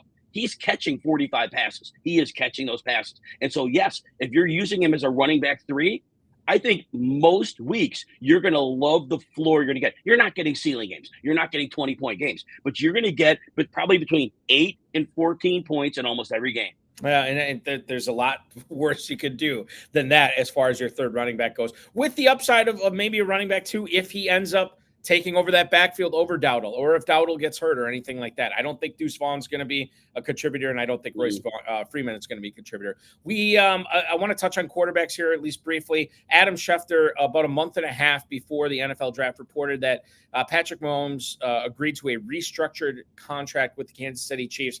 It cleared about $22 million in cap space. What did the Chiefs do? They brought in Marquise Brown. They draft Xavier Worthy in the first round of the draft. I'm not going to say that Worthy is the next Tyreek Hill. I don't know if there's going to be a next Tyreek Hill, but there is an element that Xavier Worthy brings to this team that they haven't had in a while. And the fact that Hollywood Brown is on this team is an upgrade over the likes of Marquez Valdes-Scantling, over the likes of Sky Moore. Yes, exactly. And then we don't know about Rashee Rice. But if Rashee Rice avoids suspension for 2024, all of a sudden Mahomes is going to have Rice and Brown and Kelsey and Worthy. This is a very interesting player, considering that his team has won the Super Bowl the last 2 years. So they clearly know what they're doing. And he's quarterback 4, Jim. He is quarterback 4 at the 5.0 rate right now. I can't believe I'm going to ask you this. Are we undervaluing Patrick Mahomes, league MVP Patrick Mahomes, Super Bowl MVP Patrick Mahomes? Are we undervaluing him? Where do you stand on Patrick Mahomes? We are undervaluing him. Before the James Palmer report about the potential of Rashee Rice missing 8 games, I'm going to explain why in a minute. I had Mahomes as my quarterback 2. Adam had a Hurts. With the news that Rice may miss half a season, I had my quarterback 3. Still ahead of market. But here's the point. You mentioned Xavier Worthy. I think for fantasy, not a big factor. For NFL, massive factor. What Andy Reid and the staff did was they infused speed, real speed, not Marquez Valdes-Scantling speed. That's not threatening fake speed. Nobody's scared of fake speed. Yes, but this is real speed. And what we saw, the teams on defense compressed the field on Patrick Mahomes, made it more difficult. They gave the look of too high, but nobody threatened it, so they would run that safety down and they would load more people in. And we saw Mahomes 7 yards per pass attempt, over a full yard lower than his career low. Well, bringing Worthy in, that safety is not going to be able to sneak down. Hollywood Brown is another amazing ad, because Hollywood Brown, he is misunderstood, because he has not been on many functional passing attacks. Even when he had the 1,000-yard season with Baltimore, this guy can run a lot of varied routes. And we saw him with Kyler Murray. We saw stretches of quarterback 1 play. In this offense, what does Patrick Mahomes do best? Buy time and look downfield. Remember Marquise Brown, how great he was with Lamar Jackson when a play broke down, knowing when to get vertical. He can win this is going to open up the offense. And Andy Reid, he's never met a pass play he didn't like. He's had to run the ball the last couple of years. Now, with this speed, defenses are going to be stressed, and he's going to get back to pass heavy. More room for Travis Kelce. Whenever Rice plays, a little more room for him. This is opening the field. This is a clear indication of what the Chiefs wanted to do. Patrick Mahomes is back. Think about all those tight windows that Mahomes had to throw into to Kelce last year, who had a down year, which I think he missed 1,000 yards by like 6 yards or something. Right. Now you think about Kelce running a little bit more free in those underneath routes, and certainly as he gets carried to the twilight of his career, this is the perfect tonic of what he needed to keep his career not only going, but keep it going at an elite level. One more quarterback I want to talk about. I know you have some thoughts on Dak Prescott. He said that him and the Cowboys have not begun negotiations on a new contract extension. That was the latest we heard on it, a little bit less than a month ago. He is in the final year of his deal. He's going to earn just over $55 million this year. Now, the Cowboys do need to extend CeeDee Lamb. I would assume they want to extend CeeDee Lamb as well. And Prescott says he doesn't, quote, necessarily want to be the highest paid quarterback in the league. Hey, I don't necessarily want to be the richest guy in the world either, Jim, but a pay raise, I'm not going to turn it down. He wants to do what's best for the team. If they are able to get an extension done prior to the start of the season, which is becoming increasingly less likely, this is going to allow the Cowboys to lock up some extensions for some of their other players and maybe go out and grab a final piece or two. Dak Prescott, and I know that has a lot of that does not have to do anything with fantasy, but I wanted to bring it up. Quarterback 7 right now is where Prescott's going in drafts. He's going at the 802. To give you some context on that, the other quarterbacks that are going around Dak Prescott at that level are Joe Burrow is going about a half round after Prescott. Prescott is going about 2 rounds behind Anthony Richardson, who's quarterback 6. Prescott's quarterback 7. Where do you stand on Prescott for 2024? I am definitely ahead of market on Dak Prescott. I have my quarterback 5. I have Anthony Richardson, a little durability concern there. What we have to understand with Dak Prescott, and I mentioned it earlier with the Zeke Elliott talk, after the week 6 bye, this team relied on the pass. And again, as I said, with no real running game, they're going to do the same thing. And I love how they also, and I didn't mention this in that last part because it wasn't pertinent, they moved CeeDee Lamb wherever the mismatch was. If that was in the slot, if that was outside, they leveraged him very well. Now, Dak Prescott has had similar numbers in 2021 and 2023. We remember that disastrous season in 2022. I think that's the outlier season. I think that was the season that was not indicative of who he is. But in both 21 and 23, about 4,500 yards, 36 touchdowns, very, very high floor, good ceiling. But here's the point. We saw CeeDee Lamb become a monster. And Jake Ferguson, he still has another level. The seam stretcher that he is, and Dak Prescott has always loved throwing over the middle of the field. And as I mentioned earlier, Dak had at least 29 fantasy points in 7 of his last 12 games. That includes that NFL playoff game as well. But think about it, 7 of 12 games, over 29 points. There's a 43 in there as well. And he was commonly throwing for 275 yards. So Brandon Cooks, we don't know quite. He's on the downtick a bit. Jalen Tolbert could be a third-year breakout. He's one of those classic guys. He was overmatched coming in the league, stepped up a little bit last year. But even if it does, those guys don't click, Dak is going to be a scoring monster this year. Yeah, and part of the reason that he will be is CeeDee Lamb, who I do want to talk about with you in the next segment. There's also a couple other quarterbacks in the NFC that we didn't get to find out where you stand on them. I think they're important. One's a rookie. One just signed a massive deal. Let's talk about that when we come back, as well as some more draft targets and fades, including Garrett Wilson, Michael Pittman, and much more. Jim Coventry works very hard for RotoWire at Jim Coventry NFL on the X. I'm Eric Balkman from the FFPC. Keep watching the High Stakes Fantasy Football Show on the Better Sports Network. We'll be right is Dynasty. And the place to play is myffpc.com. Go to myffpc, use promo code COOP. They'll give you $25 when you deposit $35 or more. Now is the time to get in there and get set up with a startup draft. Now is the time, now that the rookies and everyone are set, because you can go in and you can start the draft and, you draft your Justin Jeffersons and Jamar Chases. And now that we know where the rookies are and where they're landing, you get going on that. So you want to try and set a startup draft for this week coming up if you're not involved yet. So go get involved. Use the QR code here or use the promo code that's in the link in the description here and get yourself going on Dynasty so you can really enjoy these players and draft the players you believe in. If you like Michael Penix Jr., you got to play Dynasty because you got to wait for him, but the payoff is big. And same with like Pearsall and Jackson Smith and Jigba and all these guys. Get in and do that. And I'll tell you what, the orphan leagues over there that we've been talking about, those all got bought up. They're actually all sold. People from this show I know took over a bunch of them. So right now, startups is the way to go. That's the way to rock and roll. It is startup season. Startup season and rookie draft season. That's what's up. Get set up at myffpc.com. Use promo code COOP. They'll give you $25 when you deposit $35 or more and give you a leg up. No dealing with chasing around your friends and making them pay dues and having your buddy be like, oh, dude, I got to quit the league because I got a dog and I can't pay attention no more and I don't want to do trades. Forget all that. You can play online, MyFFPC, high stakes, low stakes, whatever you want to do with experts. And if somebody leaves the league, it goes in that orphan pool and somebody picks it up. The league has never been disbanded on FFPC.com. That's directly from Eric Bachman over there. Has told me that. So that's what's up. Get set up.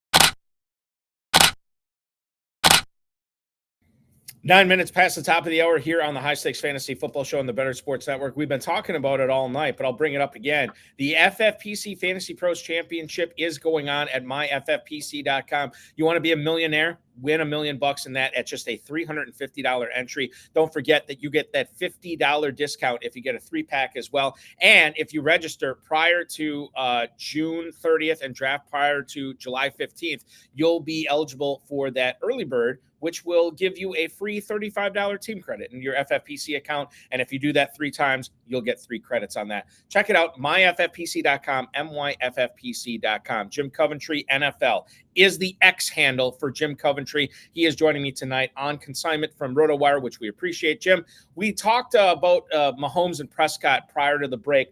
The one other quarterback, there's 2 other quarterbacks I wanted to bring up. Jayden Daniels, let's talk about him. Excuse me. He was the number 2 pick in the draft this year, won the Heisman Trophy last year, and a guy who's not a young man as far as NFL draft age is concerned. He's 23 years old. However, mother of God, did he go nuclear last year? Had an amazing season in the SEC, 6'4", 210, so not a ton of thickness to him. And it's concerning because he does like to run, right? You don't want him. You think about Anthony Richardson, a guy who was a rocked up, pro wrestler, and he got digged up when he was running last year. So there is some concern with that. 135 carries, 1,134 yards, and 10 touchdowns last year. 40 touchdowns through the air. He only threw 4 picks. Jayden Daniels now gets Terry McLaurin, Jahan Dotson, Ben Sinnott. Again, we'll talk about him in a little bit. And Luke McCaffrey, and perhaps I should be asking you about Luke McCaffrey because I think I might be missing something with him. Jayden Daniels, quarterback 12 in redraft leagues in the Fantasy Pros Championship right now at the 1103. That means he's being drafted as a starter. But if you wanted to get adventurous at that 10-11 turn, you certainly could take Jayden Daniels and Brock Purdy back to back. I don't think there's anything wrong with that. Where do you stand on Jayden Daniels this year, man?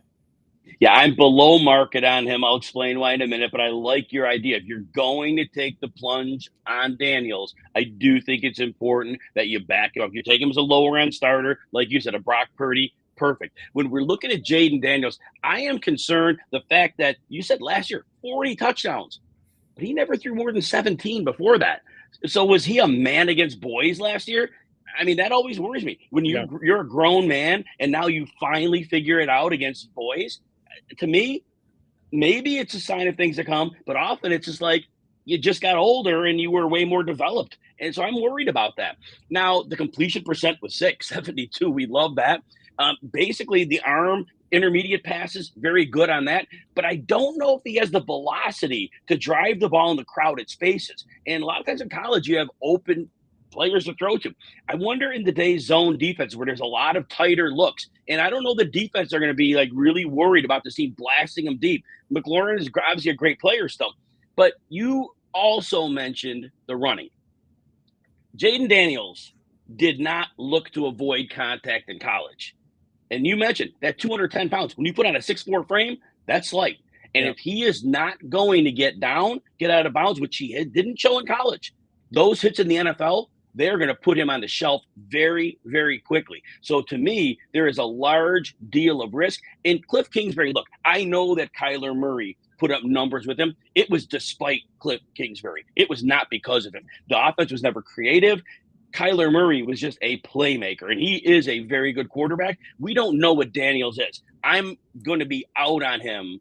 I'm at least 3 spots below ADP on him at quarterback position. I will not probably pick him for that reason. You could make the case that Jayden Daniels ultimately has the highest ceiling of anybody on the Commanders offense. I would say as we shift to Detroit, you could not make that claim about the Lions starting quarterback, even though he is an extraordinarily rich man right now. 4 years, $212 million contract. The Lions signed Jared Goff to this past week. $170 million guaranteed. A guy who has thrown for over 12,000 yards, 78 touchdowns against 27 picks in 3 years as a starter, got him all the way to the NFC Championship last year. This, to me, is, we talk about the Steelers maybe wanting to do an Aaron Rodgers, Jordan Love type thing. We talk about the Falcons maybe wanting to do a Aaron Rodgers, Jordan Love type thing with Cousins and Penix, and then obviously Wilson and Fields in Pittsburgh. What about the Lions? Because they took Hendon Hooker last year in the second round. I haven't not looked at this contract. I don't know. I would assume there's a potential out, maybe 2 or 3 years down the road. But Hendon Hooker spent last season rehabbing that ACL. He can become, take another step forward this year and then another step forward. And then the Lions would have a decision to make. Do you want to keep Jared Goff around? Do you want to trade him for assets? Because I'd be able to get assets for him. There's a dearth of quarterbacks in the league, and have Hendon Hooker take over. I think this is interesting because we know that Goff is going to be the guy in the here and now. And in the here and now, they have Sam Laporta. They have Amon-Ra St. Brown. They have Jahmyr Gibbs, who keeps climbing. I don't know how he keeps climbing, but somehow he keeps climbing up. Right. David Montgomery's still on this team as well. And I know there's some people that have not given up on Whiskey Bill, a.k.a. Jameson Williams, in Detroit as well. There is a lot to like about this Lions offense this year, and I think this should give you the warm fuzzies knowing that Jared Goff is going to be throwing to these guys because he's been doing it for 3 years. Why would he not continue this year? And this could be his biggest season ever, Jim. Yes, Jared Goff, and really having Ben Johnson as his offensive coordinator. Talk about a fortunate quarterback. Jared Goff has massive deficiencies. Sean McVay was able to bridge those for a while. Goff was not good enough to get him over the top, so obviously he let him go. Well, we saw last year in the NFC Championship game, those deficiencies of Goff, under pressure, under throwing passes, being cloud in the middle, couldn't throw to the outside. But with his offense, regular season, fantasy, Ben Johnson has crafted an offense that allows Jared Goff to strike gold in the middle of the field, be it Sam Laporta, be it Amon-Ra, like you said. They didn't really unlock Gibbs as a receiver, and maybe there's something more there. But we still have to understand with Jared Goff, despite being a clear top 10 fantasy starter the last 2 years, there's still home Goff and there's still road Goff. Now, last year, even though Goff threw 49 more passes on the road, he only threw 11 touchdown passes in those away games, 19 at home. So if you're drafting Goff in fantasy, I contend you have to look at the schedules of the other quarterbacks you're considering drafting and try at least have some of those road weeks covered that somebody you could stream in, because the road Goff, that has not gone away. That has been a thing for years. And as good as the Lions offense has been, that is not going away. Jared Goff is a guy that nobody's ever excited about drafting. At least I've never been. And then when I have him on my team and I plug him in there and I see him throw these 280, 290-yard games with 3 touchdowns, I'm pretty happy I drafted him too, which is always good. Let's move on to some draft targets and fades here, Jim. And I'll kick things off with kind of where we ended last segment, and that was in Big D. I want to talk about CeeDee Lamb here. Now, we touched on sort of the philosophy of holding out and how it doesn't make a whole lot of sense for receivers to do this. CeeDee Lamb was the number 17 overall pick 3 years ago. He is going to be earning just over $17 million this year on his 5th-year option. I would think the Cowboys would be more attentive to locking up Prescott and then Lamb. But, Jerry Jones doesn't surprise me with anything anymore, so you never know what he's going to do. What's interesting to me is there is no discount. There is no slippage from CeeDee Lamb in Fantasy Pros Championship drafts. He's basically the 102. He's the highest receiver drafted. There's nobody that's being selected in front of him. Again, on average, I'm a little surprised there has not been any value with CeeDee Lamb. Are you still comfortable drafting him if you have the 2nd overall pick and McCaffrey's gone? How comfortable would you be taking CeeDee Lamb there? I'm extremely, extremely comfortable. And I pointed out in an earlier segment, Dallas moved him in the formation wherever there was the mismatch. And Dallas relentlessly pounded teams. Again, this is after the week 6 bye when they figured it out. When you take CeeDee Lamb's numbers from after the bye, and I mentioned earlier, there are no running backs of note on this team. They have to go in with that same principle. So Lamb is going to be deployed well. He's going to continue to see those monstrous targets. CeeDee Lamb had at least 110 yards in 7 of his last 12 games. And in those 12 games, he scored 11 touchdowns. That 181 targets he had, honestly, that goes up a little bit. That goes into the 190 range, because who else would they really have? We love Ferguson, but he's not going to be a target hog. Tolbert and Cooks, fine. Lamb is getting the ball early, often, and he cannot be stopped. And with Dak Prescott has that symmetry with him. He is, in my mind, as high floor and high ceiling as they come. Garrett Wilson is another high ceiling guy. And he was not that last year with Aaron Rodgers. So let's just do a little history lesson here. And I just looked this up. At the end of drafting season for the FFPC, which basically was the last weekend, and I'm looking at main event drafts, 76 of them as a sample size that were drafted the last 2 days, both live and online. Garrett Wilson went off as wide receiver 6 at the 109. Again, this was with Aaron Rodgers taking over as quarterback. We all know what happened. Rodgers ruptures his Achilles. Garrett Wilson does all right considering the quarterback problems that he had. He did what he could. Garrett Wilson this year with Aaron Rodgers, now the 201 pick at wide receiver 8. My point here is what has changed. Are you that nervous about Rodgers' Achilles? Are you nervous about him being a year older?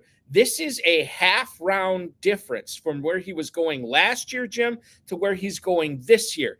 And it's not like, the 1805 to the 1811. This is the 106 to the 201. That is prime real estate. To me, I don't really understand. I mean, I guess I could understand. You could tell me a story why Wilson's slipping that far. I think it might be too far unless we think he was overdrafted last year. Your thoughts?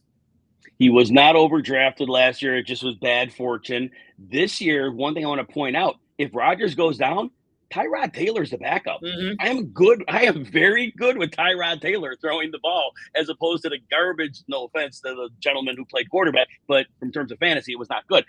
People, I think, downgraded Garrett Wilson for a couple of reasons, and they don't make sense. One is 56% catch rate. The second one was 33rd percentile yards after the catch. That's the one I think people are screwing up. People, I don't think, understand. There are two things that kept Garrett Wilson from having the massive yards after the catch. The first one, when the passes often got to him, they were behind him. They were not leading him into traffic. And it is so important to have a quarterback when you're running those routes that are in breaking. If the ball is not leading you into space, you are doomed. The other problem was clearly there were no other receiving threats. So Wilson was getting extra attention with quarterbacks that could not throw into tight windows. So honestly, it was these reasons. They do not hold any water. This is a superstar receiver. His upside is in the 1,600-yard range. Is he going to get that? Probably not. But I do think with Aaron Rodgers or Tyrod Taylor, I believe 1,400 yards is about his floor. He is a superstar. He commands targets, averaged 158 in each of his 2 seasons. This player deserves to be where he was drafted last year. Yeah, and if 1,400 yards is his floor, you got to take him in the early second round every single time he's out there. Michael Pittman is the number 1 receiver in Indianapolis. However, you could bring up Alec Pierce. I don't think he really factors into the conversation this year. However, Josh Downs does. Josh Downs is a pretty efficient pass catcher last year when he was out on the field. And then they went out and got Adonai Mitchell in the second round this year, a guy that Chris Ballard vehemently defended in his post day 2 NFL draft press conference with the media. Michael Pittman is a possession guy. I don't know how much of lid lifting is under his is on his resume, but A.D. Mitchell has lid lifting capability. I think that Pittman's an interesting guy because he had the really good season last year. A lot of it was without Anthony Richardson. And we know that this is not going to be a high-volume passing offense, and now they just interjected a second-round pick into this mix as well. Pittman, wide receiver 13 at the 303. Is that a target for you in FFPC drafts, Jim, or is that a fade? I am under market. I am not buying in. I love Pittman as a player. I loved him last year. But I think you kind of intimated some of the problems he's going to have. I think the biggest one, Shane Steichen is one of the best offensive coaches in the league. He will do what he did for his team to successfully move the football. With Jonathan Taylor missing the first 4 games, being eased back, this was a passing offense last year. Remember, Anthony Richardson and Jonathan Taylor have never played a snap together in the NFL. Shane Steichen, as great of a coach as he is, I have every reason to believe there's going to be heavy RPO base. Now, they go with 3 receivers as their base, 11 personnel, and they do that to dictate nickel defenses. But I really believe that with the running threat of Richardson and Taylor, that is going to be the nuts and bolts of this offense, and then throwing strategically out of that. When you bring in, like you said, Josh Downs, who actually had a knee injury. It didn't get talked about until that overseas game in week 9, but it was said he was dealing with it all year. But after that bye, he was never the same. He was commanding targets. Mitchell will get a little more than Alec Pearsall. Pittman's going to have a little bit of a target squeeze. That 156 of last year, we're probably looking at 135, and that moves him down. Pittman right now in FFPC in the Fantasy Pros Championship, beg your pardon, is going in the neighborhood of, well, put it this way. He's at the 303. If you go all the way up to the 205, that's Harrison, London, Olave, Adams, and then Pittman at the 303. And then the next guys after him, 305 is Ayuk. And then in the late 3rd round, early 4th round, we got a big-time receiver run there. Collins, Moore, Evans, Diggs, Samuel, Kupp, and Jalen Waddle there as well. So he's kind of a little bit by himself. But if you do fade him a little bit, he fits right in with that next glut of receivers there. And if you don't like him, there's got to be somebody else you like there if you want to go with the wide receiver. We did talk a little bit about Rashee Rice and Travis Kelce already. I want to move on, and I want to talk about, Kyle Pitts has had a star-crossed career so far in the NFL. Going back to his time in college, people who played Dynasty with the FFPC were licking their chops, could not wait for this guy to get into the NFL because of the tight end premium scoring, and obviously the fact that Pitts was so good at Florida catching the ball and doing a lot with it afterwards. Year 1, year 2, year 3, he has been polarizing each and every year. It only takes one player in your league to draft them. Usually the people that like him will take him before I'm comfortable, and that's okay. Sometimes he has slipped in my drafts, and I've grabbed him, and I've been disappointed. There are a couple of things working in his favor this year. Number 1, Arthur Smith is in Pittsburgh. So with apologies, who was the tight end they kept throwing to last year, Jim, instead of Pitts? Jonnu Smith? Jonnu Smith, yeah. So, yeah, I'm sorry, Jonnu Smith. Time is up. It's not going to happen for you. I don't even know if he's in Atlanta anymore either. But Miami. So he's in Miami. Okay. So then Kyle Pitts does not have to deal with Arthur Smith. And the Falcons, about a month ago, not even a month ago, a couple of weeks ago, the Falcons decided to pick up his 5th-year option, and he gets Kirk Cousins as his quarterback now. Rookie year, 68 catches, 1,000 yards, and a touchdown. However, in the last 2 years combined, 81 catches, just over 1,000 yards, and 5 touchdowns. Now, the quarterback has been an issue. Marcus Mariota, Desmond Ridder, Taylor Heineke, none of those guys can hold a candle to Kirk Cousins and what he's capable of. Now, this should be a year that he takes the next step. That even, I think people would be thrilled if he replicated his rookie year numbers this year. If he gets 70 for 1,000, even if he only scores 1 touchdown, who cares? People would be thrilled with that.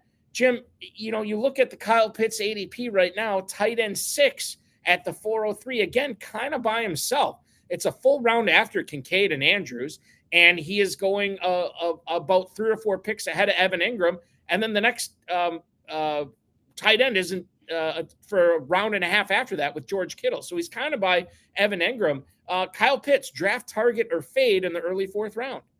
I have him right at ADP. So again, if I want to tight end of that portion of the draft, I am happy to click the select button and draft Kyle Pitts. And the biggest problem that I saw with Arthur Smith was the 99th percentile average depth of target. He was used as a boom bust player. Way too many deep shots, low percentage passes. You mentioned Taylor Heineke, Desmond Ridder throwing deep passes. Those even shrunk the percentage of success even lower. And then we had 3rd percentile yards after the catch. Well, yes, when you're getting deep passes thrown to you and they're not accurate, you're not getting any yardage. So he was so misused.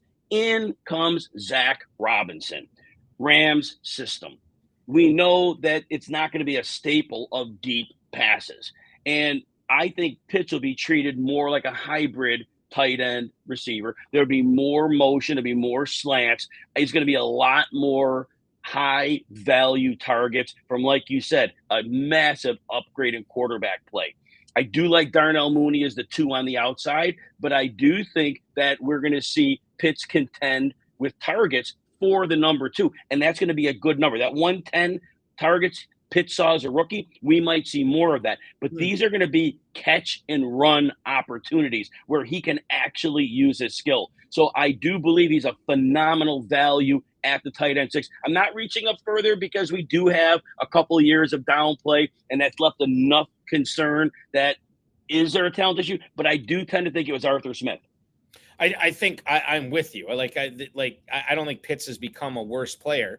I think he's been dealing with a lot of quarterback issues and some offensive coordinator / head coach issues. I do think he is a nice pick there. But as you said, I like to let the draft come to me. I don't want to have to reach on a guy that early. I don't mind reaching on a guy, round 12, 13, 14, whatever later. That's fine.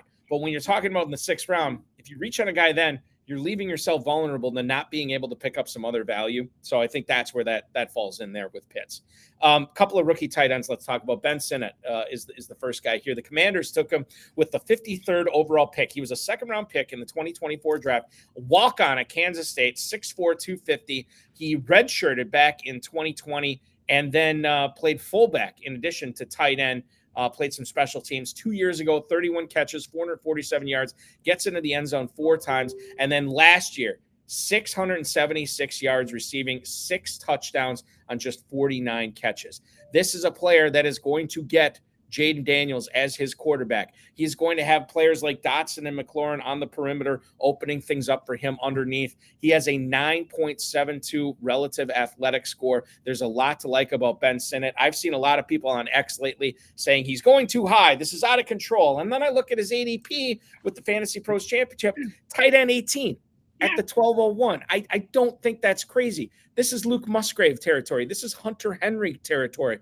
I'm fine with Ben Sinnott there. Now, I'm not taking him as my starting tight end. Why would you? He's tight end 18. But I think if you wait on tight end, he makes sense for as your third tight end. If you don't wait on tight end, he might makes a nice little backup for Andrews or Kincaid or Laporta or Kelsey or whoever you're drafting early. So I don't think I think he's still going in a fine spot. Now, if he gets higher than this, that's a different conversation. But right now, I still think is a good time to draft Ben Sinnott as a target. You're absolutely right, Eric. He cannot go higher. At that point, the value does get sucked out of that. Now, you'll hear me frequently say NFL is commonly 75% zone. Got a couple teams like Cleveland.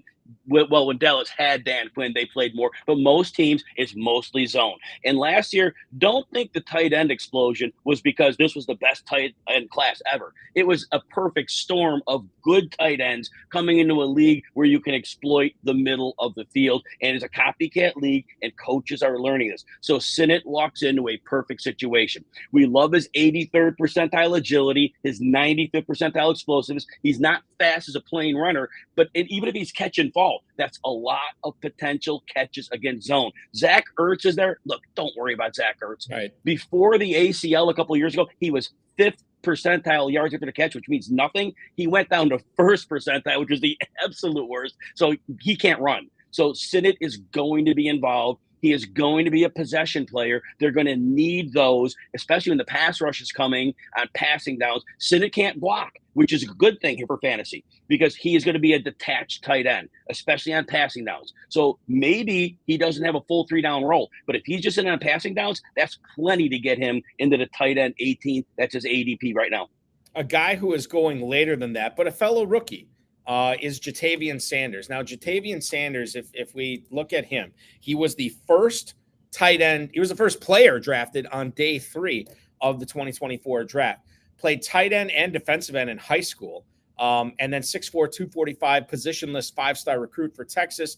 They ended up making him a tight end after he played special teams for his first couple of years. He started in 2022, 54 for 614 and 5 scores. Then A.D. Mitchell transferred into Texas, and it certainly hurt what Sanders was able to do in 2023.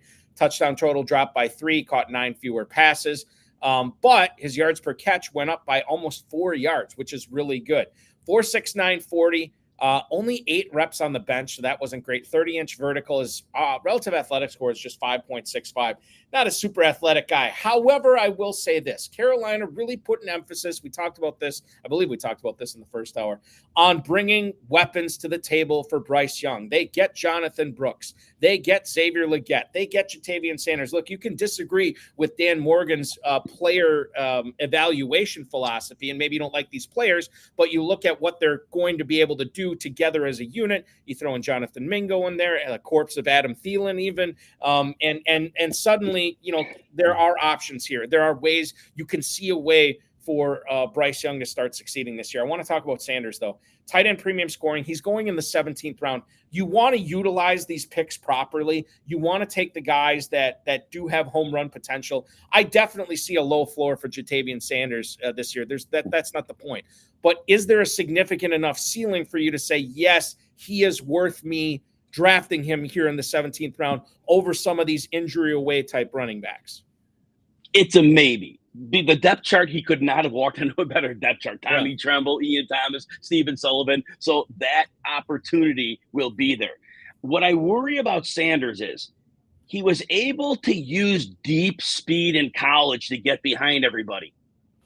At 40th percentile speed, that's not getting him past it. He's not getting deep at NFL. That's not happening. Agility, 33rd percentile. So that means he's not going to be a wiggle guy. He's going to be a direct seam guy. But if you don't have some speed or explosiveness, like Ben Sinnott has explosiveness, and so that helps him get into the route quickly. I don't know that – I think Sanders is going to take a little too much build-up time. So I am very worried. And in college, he wasn't a big yards after the catch guy. So we're looking at a catch-and-fall guy who's not explosive, who might not get into that seam quick enough. And I think the talent – is not going to be an NFL match for him. Now, if you're taking him super late as your third tight end, he's going to get some catches because they're probably not going to run a ton of 3 receiver sets. And when they don't, Thielen's off the field and Sanders might be their best middle of the field option. So there's that. But like you said, I don't really see a ceiling here, but I could see some floor. Yeah, there's a little bit of floor. For me, just to give you an example here with Ja'Tavion Sanders, We'll tell you who is going in that area that I would actually prefer, or won't we? God, why is my computer not cooperating? Okay, here we go. Like, for instance, that same exact ADP, Braylon Allen's going there. I think Braylon Allen is, say what you will about him, but the athleticism I still think is good enough to put him as a player in the NFL that, given the opportunity, he can be good. And I think if anything happens to Breece Hall, knock on wood, he would be good. And I like that pick better there. Isaac Guerrero, I liked a little bit more prior to the NFL draft. I didn't like his landing spot because there's so many different Niners running backs there. But yeah, I mean, like Darnell Mooney, you talked about how much not how much you like them, but that there is something there. With Mooney, he's going after Ja'Tavion Sanders there too. Volume drafters who are watching this, they're just going to get a smattering of all these guys, but I think those are just a few of the players that you should be looking at in the 17th round. Derek Greer, who was a guest on the High Stakes Fantasy Football Hour last night, 5-time FFPC Main Event Fantasy Pros champion, as Dom Gazzetti is pointing out, he loves Ja'Tavion Sanders this year. He talked about him ad nauseum last night, talking about how much he likes Ja'Tavion Sanders. So there is a lot to like about him. Okay. We are coming up against it. We're up against it right now. So here's what I want to do. I want to take a quick break. When we come back, we're going to put you on the clock, Jim Coventry. We're going to do a would you rather. Running backs, wide receivers, tight ends. I don't know if we'll get to the quarterbacks. We'll figure out which guy you prefer. These are all players that are going basically right next to each other in Fantasy Pros Championship drafts. Jim Coventry from RotoWire joining me, Eric Balkman, on the High Stakes Fantasy Football Show on the Better Sports Network. Is Dynasty. And the place to play is myffpc.com. Go to myffpc, use promo code COOP. They'll give you $25 when you deposit $35 or more. Now is the time to get in there and get set up with a startup draft. Now is the time, now that the rookies and everyone are set, because you can go in and you can start the draft and, you draft your Justin Jeffersons and Jamar Chases. And now that we know where the rookies are and where they're landing, you get going on that. So you want to try and set a startup draft for this week coming up if you're not involved yet. So go get involved. Use the QR code here or use the promo code that's in the link in the description here and get yourself going on Dynasty so you can really enjoy these players and draft the players you believe in. If you like Michael Penix Jr., you got to play Dynasty because you got to wait for him, but the payoff is big. And same with like Pearsall and Jackson Smith and Jigba and all these guys. Get in and do that. And I'll tell you what, the orphan leagues over there that we've been talking about, those all got bought up. They're actually all sold. People from this show I know took over a bunch of them. So right now, startups is the way to go. That's the way to rock and roll. It is startup season. Startup season and rookie draft season. That's what's up. Get set up at myffpc.com. Use promo code COOP. They'll give you $25 when you deposit $35 or more and give you a leg up. No dealing with chasing around your friends and making them pay dues and having your buddy be like, oh, dude, I got to quit the league because I got a dog and I can't pay attention no more and I don't want to do trades. Forget all that. You can play online, MyFFPC, high stakes, low stakes, whatever you want to do with experts. And if somebody leaves the league, it goes in that orphan pool and somebody picks it up. The league has never been disbanded on FFPC.com. That's directly from Eric Balkman over there has told me that. So that's what's up. Get set up.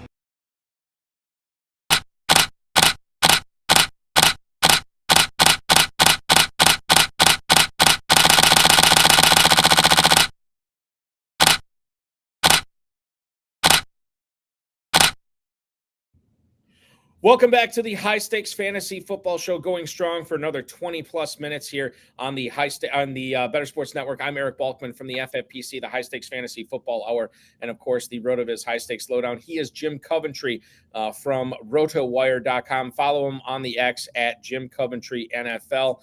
I want to put you on the clock, Jim. If you were on the clock in these Fantasy Pros Championship drafts that are going off, we got one starting in about 80 minutes that I'll be commissioning tonight. So hop in that. Not necessarily you, Jim, but anybody watching, hop in, and it'll be a lot of fun to draft tonight.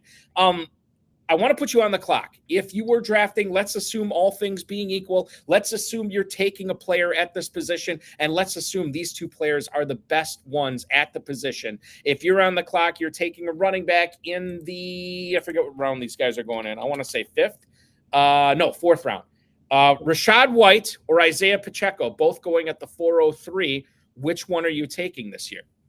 Yeah, great one here. I am going the Pacheco side. And I mentioned earlier, Xavier Worthy may not be a great fantasy play, but he is going to open up the field. Marquise Brown's going to open up the field. Isiah Pacheco may not have vision beyond the second level, but he will get so much room before contact as he has in the past. But he'll get more room this year than he has in the past. Now, I'm worried about durability. He runs violently, and we saw end of his first year, he had 2 off-season surgeries, and last year he missed a couple games with a shoulder surgery as well. So there's concern there. But I think there's more room for him. Rachaad White, look, he had 336 touches last year. He can't break tackles, 26th percentile. He can't get yards after contact, 33rd percentile. He lived on big receiving.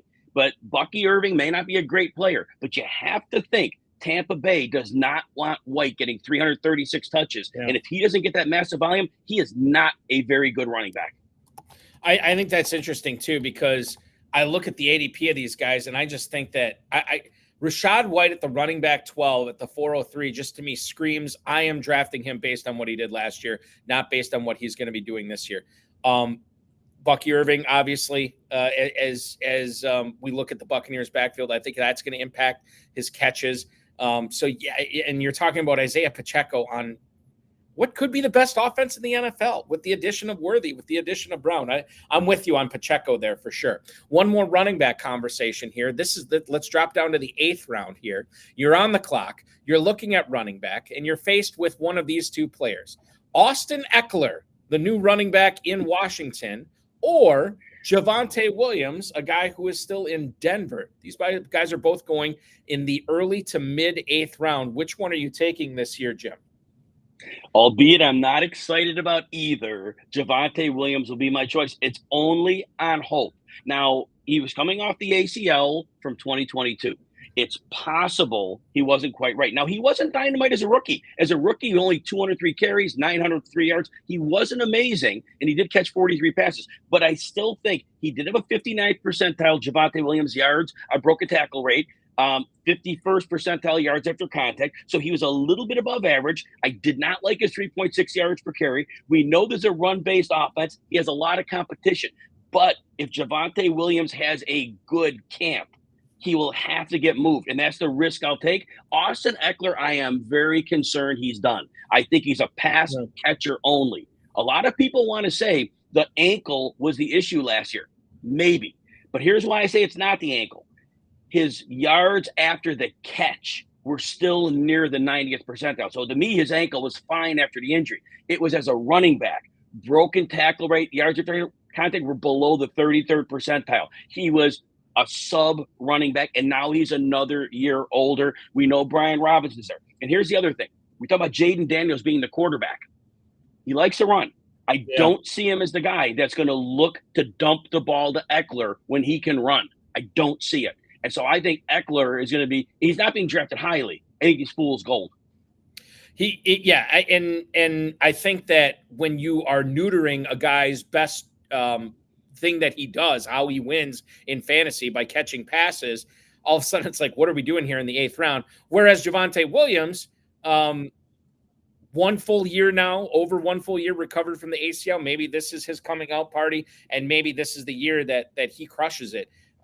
Estime and McLaughlin are still there, but I mean, should those guys be striking fear into you if you're Javonte blanking Williams? Probably not. So I do like Williams better than Ekeler there. Let's switch back to the first round. Let's talk receivers here. This is a fun one. Justin Jefferson, who will be catching passes probably from Sam Darnold to start the season, and then at some point you'd think J.J. McCarthy, or the sun god himself, Amon-Ra St. Brown. These guys are going back-to-back at the 107, 106 picks in the first round of Fantasy Pros drafts this year. This is fun because if you have the 106 and both these guys are staring you in the face, Jim, which guy are you going with? Yeah, it's very hard to look away from St. Brown. I was stunned. I did not think he had a 1,500-yard season in him. As a slot receiver, I did not see it coming, but 163 targets, 10 touchdowns, and it was beautiful. But Justin Jefferson, he played 4 games at the end of the season without Cousins, obviously. And in those 4 games, he averaged 119 yards, 7.5 catches, and a half a touchdown and 11 targets. And if he was able to do that with that level of quarterback play they had, it's not getting much worse than that. And maybe if McCarthy goes in, maybe it's a tick better. I believe Justin Jefferson, look, if McCarthy's in there, he didn't throw a lot at Michigan, but he locked on that number 1 target. And when you have Justin Jefferson, and Darnold's probably going to be guilty of the same thing, you're going to lock on Justin Jefferson because nobody can stop him. Inside, outside, deep, whatever. St. Brown, look, he had the 1,500-yard season, but we know Justin Jefferson, again, he averaged 119-yard games, a bad quarterback play for 4 games. If he averages that, he's into the 1,700-yard range. I can't pass on Justin Jefferson. I think the majority of high-stakes players I've talked with this offseason kind of said the same thing. And this was before we knew if Cousins was going to be back or not. They all kind of said, like, look, he's Justin Jefferson, and Kevin O'Connell is smart enough to know to get the ball to him. So by hook or by crook, Jefferson's doing numbers this year.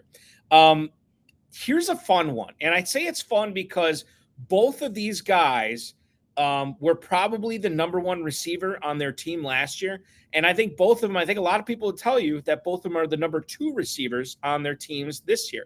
Nico Collins at the 309 or DJ Moore also going at the 309. They're wide receiver 15, wide receiver 16. Nico Collins now has to contend with Stephon Diggs. DJ Moore now has to contend with Keenan Allen. Which one would you have in your drafts this year more than the other one, Jim?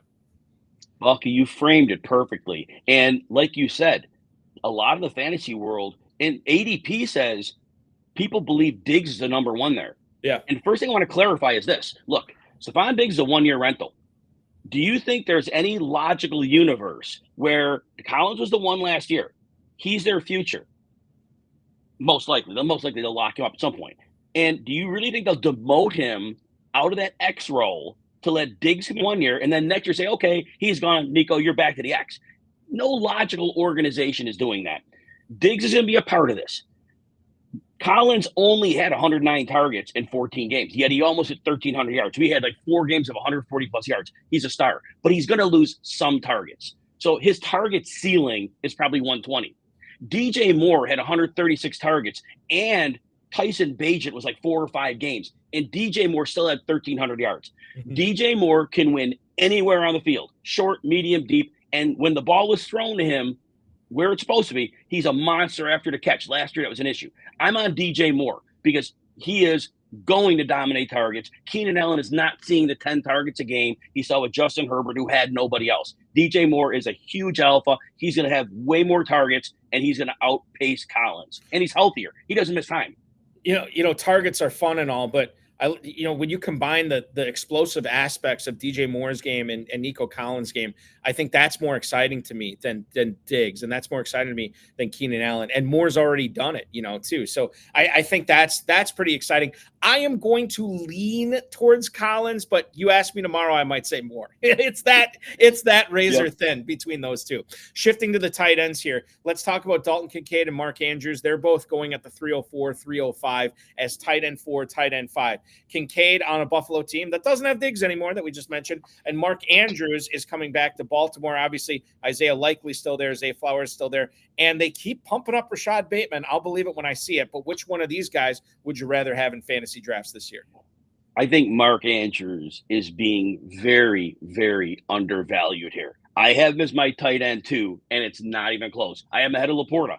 Mark Andrews was on a pace for close to 1,000 yards last year. He played like 7 snaps in his last game, and that game went into the pie, which is why he was closer to 1,000. And Isiah Likely, when Andrews was healthy, was not a factor. Yeah. He is not a part of that offense. If Andrews is out, fine.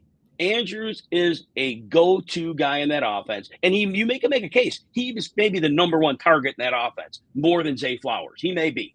And remember, this guy had 153 targets in 2021, 113 in 2022. There is every reason to believe that Lamar Jackson continued to lean on him. There were no signs of regression last year, and Mark Andrews is still the man. Dalton Kincaid's going to be a great play this year. At his ADP of tight end 4, he's perfectly fine. That said, I like at the end of the season, they had a little 2-game lull when Knox came back from the injury, and all of a sudden Kincaid disappeared, but they went right back to him. And his depth of target from week 17 through the 2 playoff games, that was his highest of the season. He averaged 5 for 69. But that's the point. He averaged 5 for 69. And Diggs was already phased out. It's really Andrews has a higher floor, and I do believe he has a higher ceiling. Yeah. Okay. Interesting. Okay. So and the way you lay it out, I think that makes a lot of sense with Andrews. Again, I think I lean towards Kincaid here. Here's the thing. When in doubt, I usually go with the younger guy, Jim, because I think the NFL is more and more so, and maybe more so with running backs than anything else, but I think you can make a case at a lot of positions. It's a young man's game. And the more mileage you put on, the more injuries you sustain, it just gets that much more difficult to recover. It gets that much more difficult to be out there. I lean towards Kincaid, but I'll tell you this. I know I have Mark Andrews on several of my dynasty teams, and I'm not planning on moving him, and I will be targeting him in drafts this year as well. This is not a fun one, but we're going to do it because it's an FFPC show, and it's tight end premium that we're talking about. Pat Freiermuth and Cole Kmet being drafted as backup tight ends, tight end 15, tight end 16. They both go at the 10:08 in drafts. We just talked about DJ Moore and the Bears, Pat Freiermuth. We haven't really talked a whole lot of Steelers tonight, but if you were picking one of these guys, again, probably as a backup tight end, which one are you going with, Kmet or Freiermuth? I do have Kmet ranked a couple spots at tight end higher. Arthur Smith scares me. I mean, we saw with Kyle Pitts, he just misused him. And like you said, Jonnu Smith was getting all these targets. So is it going to be Washington getting targets? I mean, I don't know what to count on. And after last year, when we saw Freiermuth go down to 4 targets per game, and I know the coaching was different, but that came out of nowhere, and his depth of target fell way down. And again, different coaching regime, but I just don't have confidence in Arthur Smith. Cole Kmet, the problem is, how many times are you going to really want to throw him the ball? He's a very good receiver. I think he's a better receiver than Freiermuth. But you've got DJ Moore, you got Keenan Allen, you got Rome Odunze.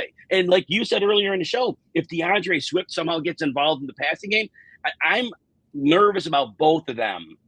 But I'm going to go with who I believe is the better player in Kmet. But it's close. Yeah, I think Kmet's the better player too, and I will go with him. I look at, and I know it's a new quarterback this year with Caleb Williams, and we'll see what happens there. But Kmet, like I feel like, and I own both these guys in fantasy last year. I feel like Kmet, and this is probably not the right way to look at it, but I think Kmet disappeared a lot less than Pat Freiermuth did last year. Like if Kmet was out there, he's getting yardage. He's getting catches. He's not necessarily touchdowns, but he was being involved in the offense. Pat Freiermuth would sometimes go games where, I mean, he wasn't even looked at. And I know it's Russell Wilson there now. So it's difficult, right? You know, to try to figure these two guys out. But Kmet, I think, gives me more of a warm, fuzzy feeling, or as warm and fuzzy of a feeling as you can get with Cole Kmet, much more so than Pat Freiermuth. Let's pound out a couple of quarterbacks here. Jordan Love and Kyler Murray. Both of these players are going in the 9th round, 906 and 907. Quarterback 9, quarterback 10. So if you wait on quarterback, those players are staring you in the face in the mid-9th round. You might pull the trigger on one of them. Who would you rather have, Jim? So I am very high on Kyler Murray this year. I have Murray as my quarterback 9. Love is my quarterback 11. Look, Jordan Love did very, very well last year. And I believe the marriage of Jordan Love and Matt LaFleur is dynamic, because we saw as the season go on, Love had a lot of deficiencies in his game. However, Matt LaFleur bridged those and created game plans that played Love into his strength. Here's the concern. Love threw 579 passes last year. Now, that was because Joe Barry's defense was horrible. When Matt LaFleur coached his team, Aaron Rodgers was seeing about 530 pass attempts. So Jordan Love threw about 50 more than what we saw Rodgers throw.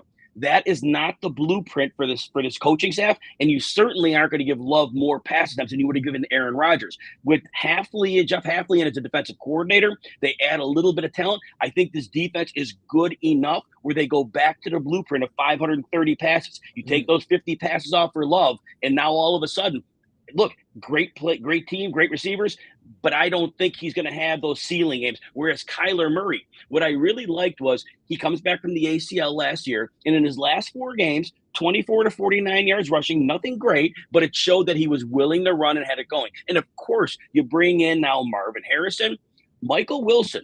He started the season really well, averaged about 50 yards first 4 or 5 games. Then he had some injuries. The first 2 games, he came back from a late season injury with Murray. He still wasn't right. But in the last 2 games, he clicked with Murray. So now you add that. You add McBride, Connor in the backfield. I think that Kyler Murray is in position for a big season this year. We see a real nice bounce back. But having Harrison is a huge edge for him. You know, what's funny is because I think the Cardinals are the worst team, the worst of the 2 teams, actually makes their offense a little bit more desirable. And you think about Trey Benson, and you think about Harrison, as you mentioned, and Trey McBride, that all these guys are capable pass catchers, and they're going to move the chains if Arizona has to throw to come back in the second half in these games against San Francisco, against Seattle, and maybe even against the Rams. I haven't looked at the strength of schedule this year for Arizona, but I'm sure it's not great. So I think there is a lot to like about that. The other thing, too, with Green Bay, they do bring in Josh Jacobs. And if you are going to be a better defense and you are going to be a better team, that usually means less passing, more running, and that could take the ball out of Jordan Love's hands. Might be a little bit more efficient, but maybe the fantasy stats aren't there. So great point. I do agree with you. I think it's Murray over Love. Final one we'll talk about tonight, and it is the battle of the fallen quarterbacks here. Justin Herbert and Trevor Lawrence. Trevor Lawrence, a former number 1 overall pick. Justin Herbert, a guy everybody was falling all over themselves to draft as quarterback 5, quarterback 6 when he had Keenan Allen, Mike Williams, and Austin Ekeler. All 3 of those guys are gone, as well as Gerald Everett. I don't know how much of a big deal that makes, but he is gone. You look at these players this year, they are going as quarterback 15 and quarterback 16 in the 13th round. Would not want either of these guys as my starter. I think you could make the case that you could wait until the end of the 12th round and take both of these players, which would be interesting. Again, not something I'd recommend, but it would be interesting. Lawrence or Herbert, you can only have one. Who's it going to be? I am going to go with Justin Herbert, and I have him 3 spots higher in my quarterback rankings than Lawrence. Here's why. So first of all, I know Greg Roman, Jim Harbaugh play defense, run the football. Look, that defense isn't good. They got an aging Khalil Mack. Joey Bosa's been in a little bit of decline, but they're really a stars and scrubs defense. They are going to give up a lot of points. They are not going to be able to commit to a running game. Their tackles are very good in pass pro. Their interior line is not a good – they're not a good run blocking line. And Gus Edwards regressed to 4 yards a carry. And I know they drafted Vidal, and I know they got Dobbins off the injury. This running game is not going to get going. They're going to trail a lot. Herbert's going to have to throw. And look, they got McConkey. We're hopeful he'll do well. The DJ Chark signing, I know I'm kind of on his side always, but he got like 500 yards, I think, last year with Bryce Young. DJ Chark can play. he may actually have an opportunity to get some time if Quentin Johnson continues to flail. Palmer was on a 1,000-yard pace when he was healthy. I think there's enough for Justin Herbert to get him. With Trevor Lawrence, you know what? He's got Press Taylor. Done. That's all I need to say. Press Taylor can't design an offense. Done. Dominic Gazzetti chimes in, which, by the way, Dominic, a lot of great comments on Tank Dell and Pickett and Rudolph with Fryermuth. Your best one here. Ain't no laws when you're drafting T-Law. Trevor Lawrence, obviously, we love that. So great stuff from Dominic Lawrence and great Dominic Gazzetti and great stuff from Jim Coventry tonight from RotoWire.com, the 2022 Fantasy Sports Writers Association Writer of the Year finalist. You hear him on SiriusXM. RotoWire, you're participating in the Scott Fish Bowl this year, which is going to be awesome. And we will continue to follow you on the X at Jim Coventry NFL. Is there anything that we should promote? Is there anything where we can direct people to consume more of the content you're producing? Really, RotoWire, we have a free trial, couple days, no credit card need. Just go to rotowire.com/Jim. Check out everything we got. We got a really strong team, a lot of tools that'll help you succeed in your fantasy league. But yeah, on the X at Jim Coventry NFL, that always tells you everything I have going on. RotoWire.com/Jim. Check it out. And then, of course, X.com/Jim Coventry NFL. Jim, thank you so much. This was a blast, man. Love doing it. You're awesome at what you do, and it was a pleasure to be with you for this 2 hours. Yeah, absolutely, Jim. We'll do it again real soon. I want to thank Jim Coventry. I want to thank our producer, Matt Deutsch. We're back at 7 o'clock p.m. Eastern Time next Thursday. Go to myffpc.com. Play in the Fantasy Pros Championship. Win $1 million this year. Drafts going on right now. FFPC main event drafts are actually starting up in about a month and not quite a month and a half, about 6 weeks or so. 5 weeks in early July, and you can check that out on myffpc.com. Register now so you can get in by the early bird deadline, and you could potentially be chosen as a Joe and compete against Jim Coventry in the Pros vs. Joes Championship coming up in those drafts later on in July. myffpc.com, your home for the FFPC Best Ball Tournament and Superflex Best Ball Tournament as well. Both of those have a 6-figure grand prize, Empire Leagues and Dynasty Startups available at myffpc.com. For Jim Coventry and Matt Deutsch, I'm Eric Balkman signing off. We'll talk with you again next week. Thanks for watching the Better Sports Network.